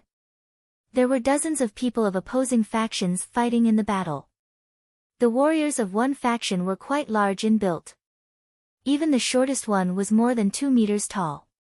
The Titanic giants attacked violently in a crude and clumsy fashion, in great part, due to their awfully strong physique. Nonetheless, they evidently weaker in number. The other faction had more than 20 men, all of whom were of the Eternal Realm, and 1/3 of them had reached its peak. Despite being weaker in brute strength and defensive capabilities, these men were more agile and nimble in their movements and maneuvers. The battle waged brutally between both sides, with the giants at an absolute disadvantage. Kill them all. The entire Rock Demon clan must die. Leave none of them alive. A peal of harsh roars came from the battlefield, the tremors of the pandemonium shaking even the heaven and earth. Jian Wushuang and Qingbin came closer to the site of battle. Another group of over a dozen men joined in the battle. They were apparently the reinforcements of the smaller and more agile group. Already suffering a hard-fought battle, the side of the Rock Demon clan were immediately being subdued and trampled in an instant. Oh, no! Seeing this, Qingbin turned angry and furious, his eyes flared with murderous rage. He cursed, "Damned Black Python clan! Those are my kin, Master Wushuang, the people of the Rock Demon clan. They are in danger. I need to help them right now." As he spoke, Qingbin hurled himself forward. Jian Wushuang stood motionless, merely watching as his eyes slightly narrowed. The aura of Qingbin erupted in its fullness. His long adventures in the outside world and the many life-and-death fights at the gladiators' arena had welled within him a blend of brooding anger, remorse, resentment and hate. These emotions helped shape the savage and violent aura that he unleashed, sweeping forth like a ripple of shockwave and instantly overwhelming everyone at the sight of the battle. With the unexpected appearance of Qingbin, who had returned, looks of relief and hope filled the faces of his kins of the Rock Demon clan. "You are Qingbin. It's brother Qingbin. It's brother Qingbin. Quick, Qingbin. Stop them." But the enemies from the other faction, the Black Python clan, merely sneer mockingly at the sight of Qingbin's appearance. Qingbin. That is a name we have long heard before.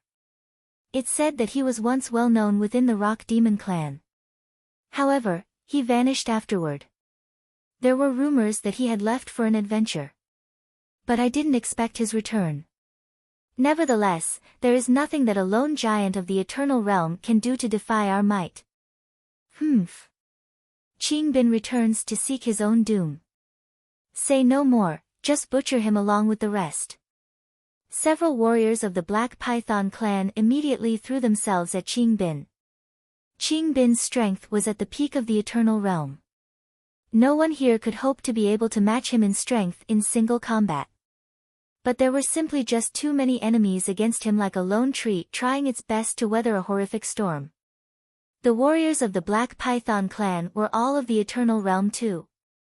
Any 3 of them who wielded strengths at the peak of the Eternal Realm could easily subdue Qingbin. The tide of battle had hardly shifted even with Qingbin's arrival. So life is also turbulent even in the lands of the Rock Demon clan, Jian Wushuang murmured. Noticing his cue to act, his figure shimmered abruptly and he directly appeared at the center of the battle. His sudden leap into the fray shocked and surprised everyone. Another one? But he seems different, is he not from the Rock Demon clan? Pay no heed. Just slaughter him along with others. Burning deeply in a fit of bloodlust, several warriors of the Black Python clan rushed over at once to attack Jian Wushuang. Jian Wushuang shot them a sharp look with a cold gaze and opened his mouth suddenly. Get lost! He emitted so angry a roar that held tremendous ancient god powers which were immediately dispersed like a powerful wave of force that swept across the site of battle. Everyone ceased their movements in astonishment and bewilderment. The kinsmen of the Rock Demon clan all looked at Jian Wushuang with awe. Panic rose from their hearts. At the same time, the marauders from the Black Python clan clutched and clawed at their eyes and ears in agony as they crumbled to the ground, wailing and crying in pain. Blood trickled out of their damaged ears and eyes. None of them were dead, but the people from the Black Python clan were all shocked, discombobulated, and paralyzed by this angry roar. Our retreat! Retreat now! The chieftain of the Black Python clan, a warrior of the Eternal Realm himself, howled a harsh cry, signaling the withdrawal of his men.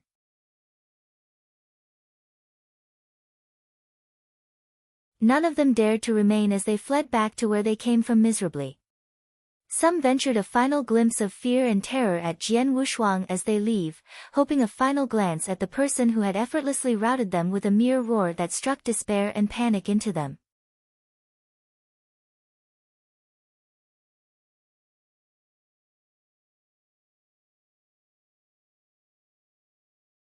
Chapter 1009, God Hong. Chapter 1009, God Hong. In mere moments, the numerous warriors of the Black Python clan who were formerly seething with bloodthirsty rage were all routed. Jian Wushuang's angry roar had struck so great a fear into their hearts that their blood froze. None of them dared to stay and endure his wrath. Master Wushuang. Qing Bin went to Jian Wushuang immediately. The rest of the Rock Demon clan gazed at Jian Wushuang with gratitude and awe. Thank you for rescuing us, Master Wushuang.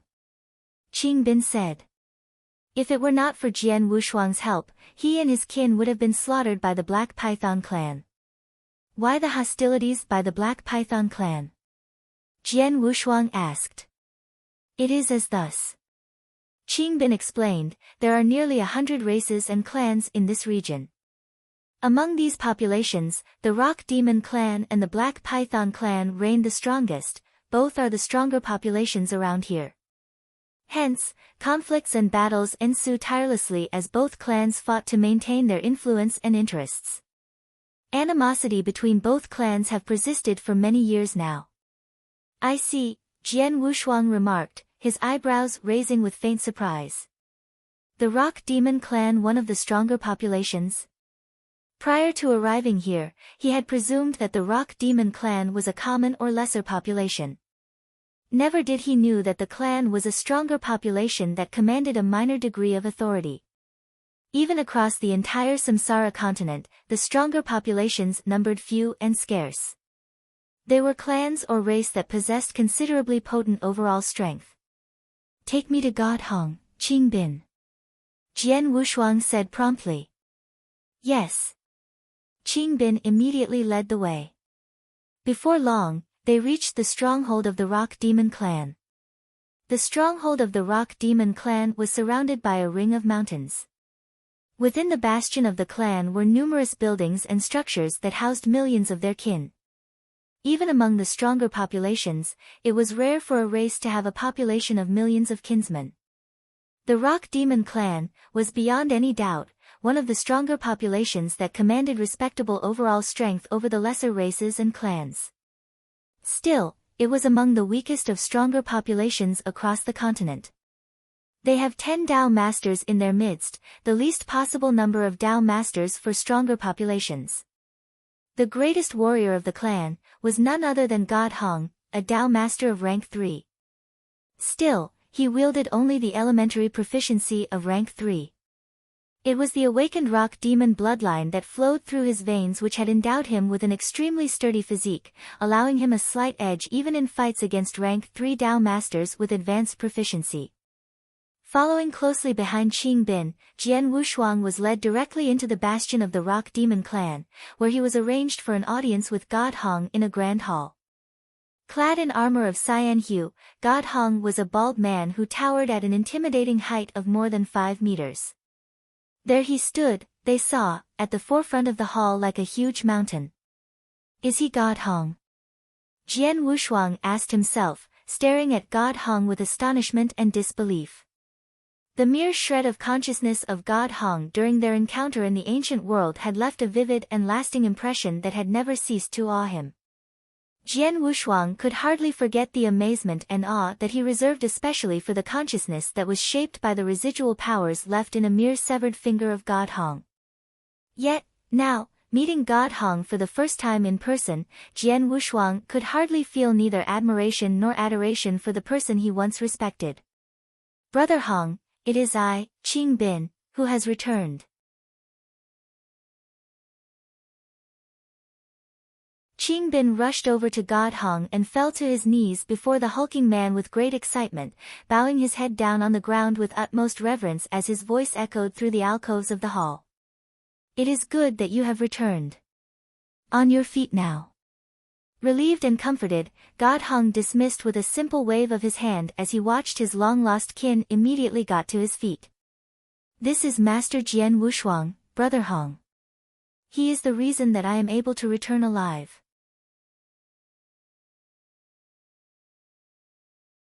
More so, it was he who had earlier saved our kinsmen from the Black Python clan and had routed their warriors. Oh. God Hong turned to look at Jian Wushuang. My name is Jian Wushuang, Senior. My deepest respects to you. Jian Wushuang greeted him. Jian Wushuang? God Hong asked strangely. There was a faint glimpse of recognition in his eyes. You might remember, Senior, that many years before, a severed finger of yours had fallen into a domain called the Ancient World. The finger contained a sliver of your consciousness.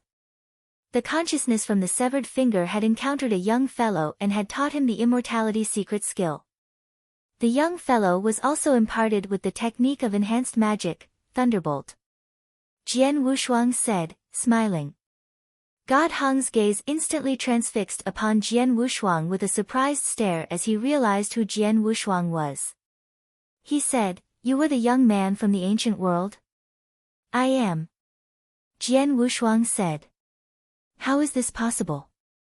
God Hong looked at Jian Wushuang with amazement.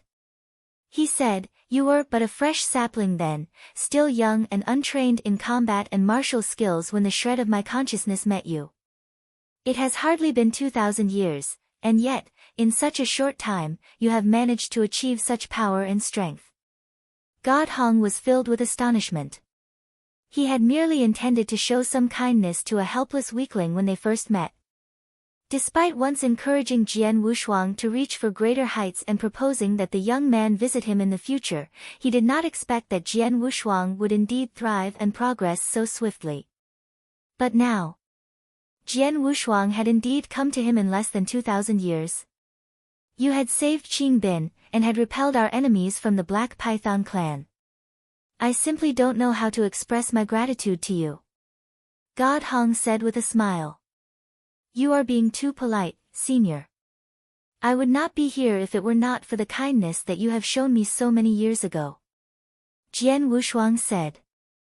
Nevertheless, Jian Wushuang spoke true. His encounter with God Hong had given him the means which enabled the breakthrough of his strength and granted him the immortality secret skill.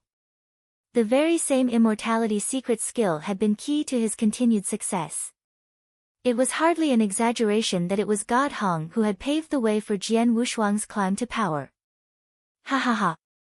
I had helped you then because I had perceived you as a pleasant and likable young man. Yet, never would I be able to foretell that you would be able to blossom and thrive to such greatness. God Hong burst into laughter as all semblances of his intimidating and stern self immediately diminished. Just then. God Hong muttered with surprise. His expression took a drastic change. What is wrong, Brother Hong? Qing Bin asked, looking at God Hong. It's a beacon calling for help. I must look into it right away. God Hong said grimly. Could it be the Black Python clan again? Qing Bin asked, his face darkened with gloom. I am afraid it is true. There have been many changes within the Black Python clan while you were away. They have revolutionized their inner workings that they have now landed us, the Rock Demon clan, in a very dire and disadvantaged position. God Hong lamented with a sigh before he turned to glance at Jian Wushuang. I am afraid I have business to attend to, young friend. Our conversation will have to continue some other time. Please stay with us and enjoy our hospitality while you're here. Qing Bin will show you around our clan. There is an area which might interest you. It is a place where it might be useful to students in the skills of swordsmanship like you. Qing Bin will lead you there as well. With that, God Hong took his leave and left. Please come with me, Master Wushuang. Qing Bin said with a smile. Very well.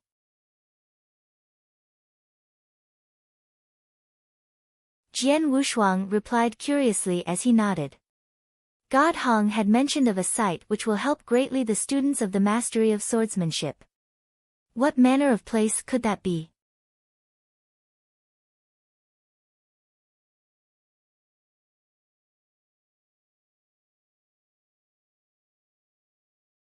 Chapter 1010, The Legacy of the Sword Emperor. Chapter 1010, The Legacy of the Sword Emperor. The bastion of the Rock Demon clan was a wide and large city. Qing Bin and Jian Wushuang had wandered long before they finally came to the bottom of a huge mountain gorge that was deep behind one of the great mountains that overlooked the city. They were between the massive rocky-faced walls of the deep ravine. Here we are, Master Wushuang.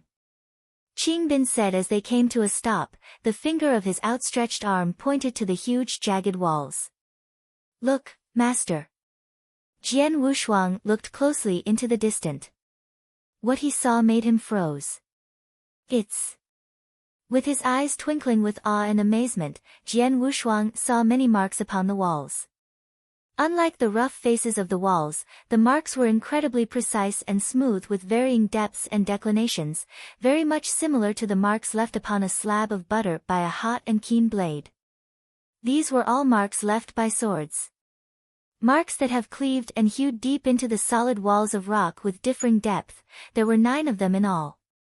Jian Wushuang looked at the 9 sword marks on the walls of the chasm, feeling horrified and yet amazed. Too smooth. These sword marks are just too smooth.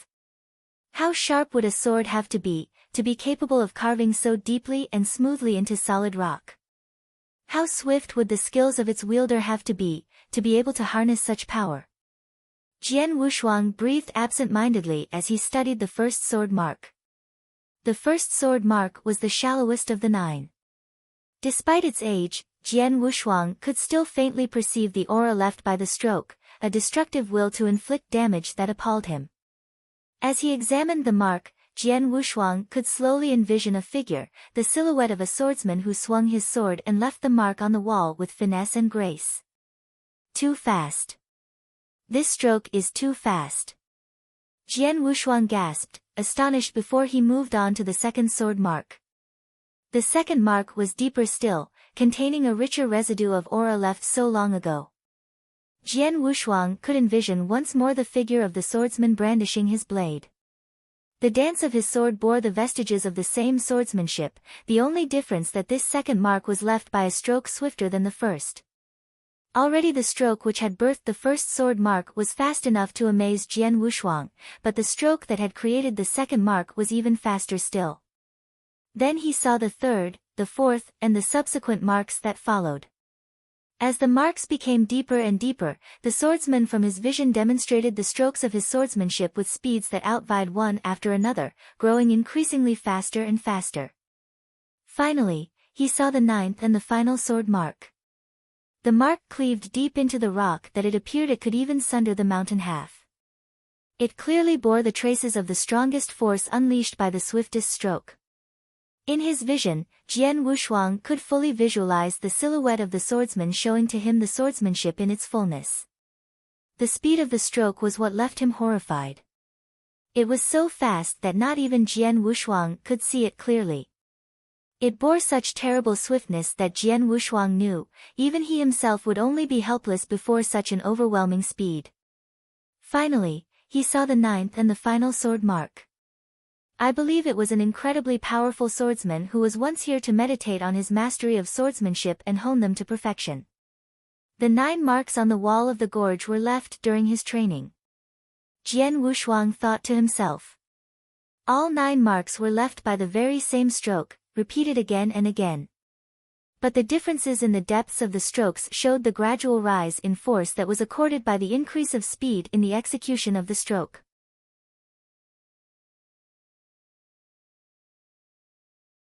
It was, beyond a doubt, the manifestation of how the swordsman had pushed his skills to its limits step by step. What do you think of them, Master Wushuang? Qing Bin asked as he looked at Jian Wushuang.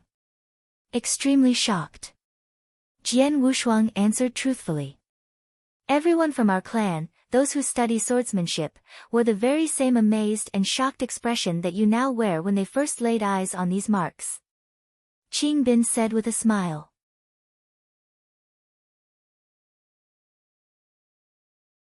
It was about 20,000 years ago when a mysterious swordsman happened to venture here. Struck by a sudden glimpse of inspiration, he stopped here and meditated on his skills. He was then discovered by some of my kin, who had tried to drive him away. But in his act to ward off those who disturbed his meditation, he carelessly cast a blow from his sword that had then created the first mark that you had seen earlier. This terrified everyone present, including Brother Hong. With respects for his skills, Brother Hong commanded that no one were to disturb the meditation of the swordsman. In fact, he had even assigned sentinels who watched for the safety of the swordsman, guarding him peacefully at the entrances of the gorge. For 2 years, the swordsman remained until his departure. We then discovered the 9 sword marks that he had left on the granite wall of the chasm. They were gifts from him, in return for the hospitality that we have accorded him for 2 years. Compensation? Jian Wushuang uttered, breaking into a giggle. The 9 sword marks were a great boon to any swordsman seeking to hone their skills. It was a very heavy gift from the swordsman to the Rock Demon clan for his 2-year-long stay in the ravine. Do you know of the name of this master swordsman, Qing Bin? Jian Wushuang asked. I do. Qing Bin promptly said. Before he left, he had revealed that his name was Sunrise. Sunrise? The Sunrise Sword Emperor? Jian Wushuang gasped, his eyes opening wide. There was but only one swordsman in the entire Green Fire world who bore the name of Sunrise. He was none other than the Sunrise Sword Emperor, the undisputed greatest swordsman of the Green Fire world. No wonder. Jian Wushuang said, no wonder these marks are so powerful and incredible. These are the hallmarks of the skills of the Sunrise Sword Emperor himself. Jian Wushuang felt a rapturous delight in his heart as he looked in awe at the sword marks. It was imperative that he created a stronger sword principle. The 9 sword marks left by the Sunrise Sword Emperor would be of great hope to that vocation. Most importantly, the 9 swords marks showcased a gradual process to pursue perfection. These sword marks, Jian Wushuang stared at the first sword scar carefully, instantly fascinated by the inspiration it embodied. Within moments, his eyes blinked shut. Master Wushuang. Qing Bin tried to call out to him, but he saw Jian Wushuang closing his eyes suddenly before he drew his sword and began waving it around as he practiced his strokes in the middle of 2 lofty mountain faces.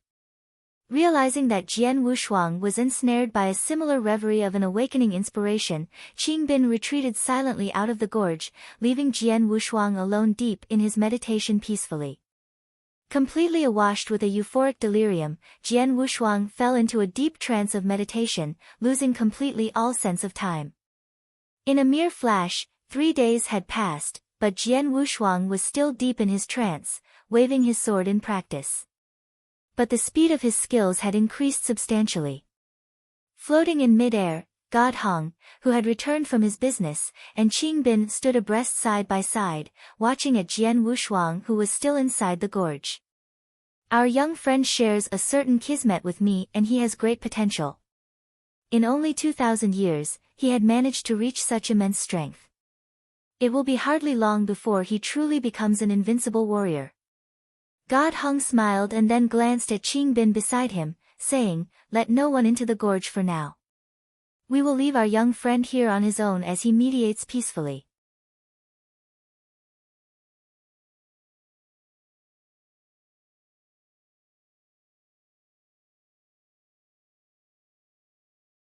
Chapter 10-11, Aurora Sword Principle. Chapter 10-11, Aurora Sword Principle. In the rift of the territory of the Rock Demon Clan. Jian Wushuang was stunned when seeing the 9 sword scars on the mountain wall. Judging from the 9 sword scars on the wall, he could imagine Sunrise Sword Emperor swiped faster and faster. The last one was so fast that it was even beyond Jian Wushuang's imagination, which completely refreshed his knowledge of swordsmanship. He then forgot about everything, immersing himself in meditation upon sword principle. Under the command of God Hong, the clansmen of the Rock Demon Clan who used to meditate upon sword principle didn't come to the rift to bother Jian Wushuang during these days. Jian Wushuang threw himself into study, meditation, and practice. In a wink, 5 years had passed. Jian Wushuang stood quietly in the rift, staring at a vertical boulder in the front. Then he drew out his sword right away. Jian Wushuang drew his long sword out. With a flash of sword light, he put it back to the sheath. If an ordinary person saw this, he wouldn't believe his eyes, or he would think that Jian Wushuang didn't even move. Yet at this moment, the vertical boulder in front of Jian Wushuang was sliced in the middle of its body and finally fell to the ground. Its cut was extremely smooth and flat. Seeing this, Jian Wushuang couldn't help putting a smile on his face. Congratulations, Jian Wushuang. You have created the second sword principle of your own. The voice of Gu King rang in Jian Wushuang's mind. Ha, Jian Wushuang said with a grin. It never occurred to him that there would be 9 sword scars left by Sunrise Sword Emperor in the territory of the Rock Demon Clan. What was more, the 9 sword scars were from easy to difficult, which made it quite easy for Jian Wushuang to meditate on. Through this meditation, he had been inspired in many ways. It helped him create his second sword principle over the 5 years. I created the first sword principle by absorbing the essences of many sword principles and integrating them to make a more powerful and horrible sword principle. Through evolution, this sword principle should unify into one at the end. But the second sword principle, Jian Wushuang said. Jian Wushuang squinted slightly. The second sword principle came from the 9 sword scars left by Sunrise Sword Emperor through meditation. It also focuses on speed. By now I just learned its basis. It was also a sword principle at the most common level. As for its name, for now, I shall just call it Aurora Sword Principle. He had created 2 sword principles. One of them was Coalescence Sword Principle, and the other one was Aurora Sword Principle. Both of them were sword principles at the common level. Yet, there was still a lot of room for improvement. Needless to say, as for Coalescence Sword Principle, he could make it more and more powerful by integrating more sword principles and making a perfect combination of essence of those sword principles.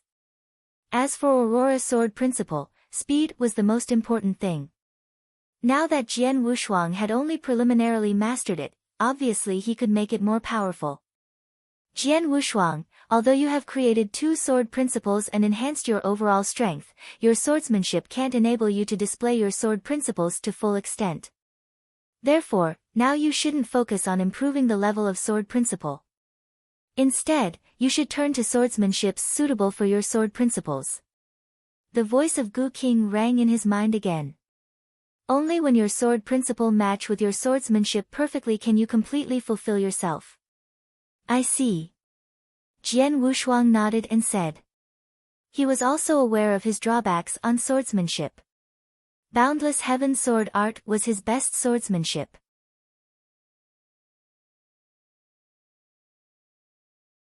However, Boundless Heaven Sword Art just focused on power, which was apparently not suitable to improve his 2 sword principles.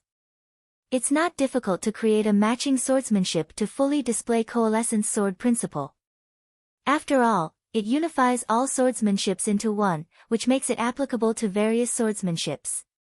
The problem is Aurora Sword Principle, Jian Wushuang muttered to himself. About the swordsmanship suitable for Aurora sword principle, I do have an idea, but it needs to be tested in constant efforts.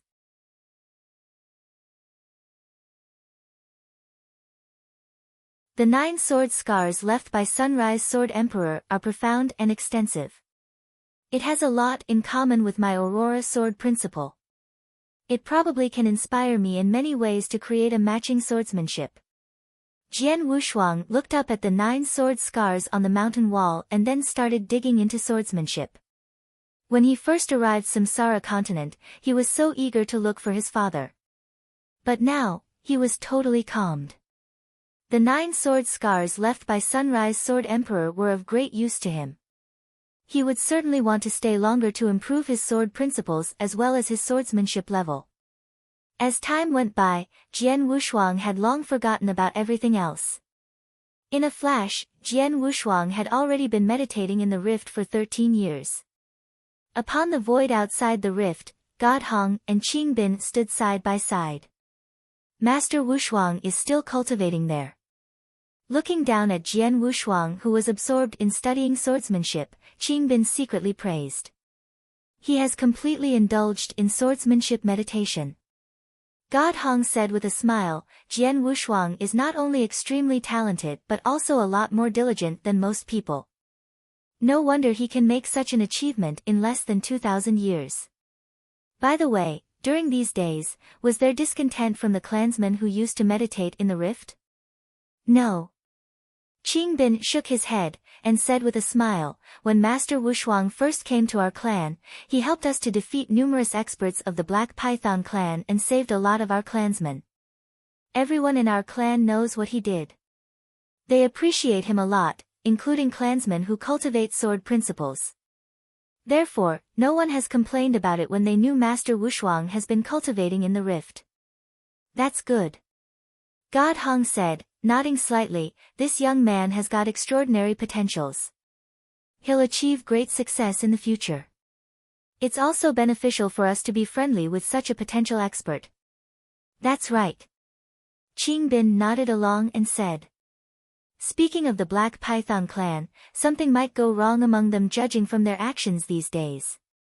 God Hong suddenly frowned and said. In terms of strength, the Black Python clan is much stronger than us. In the battle between us, they will come at us outrageously as long as we win a little.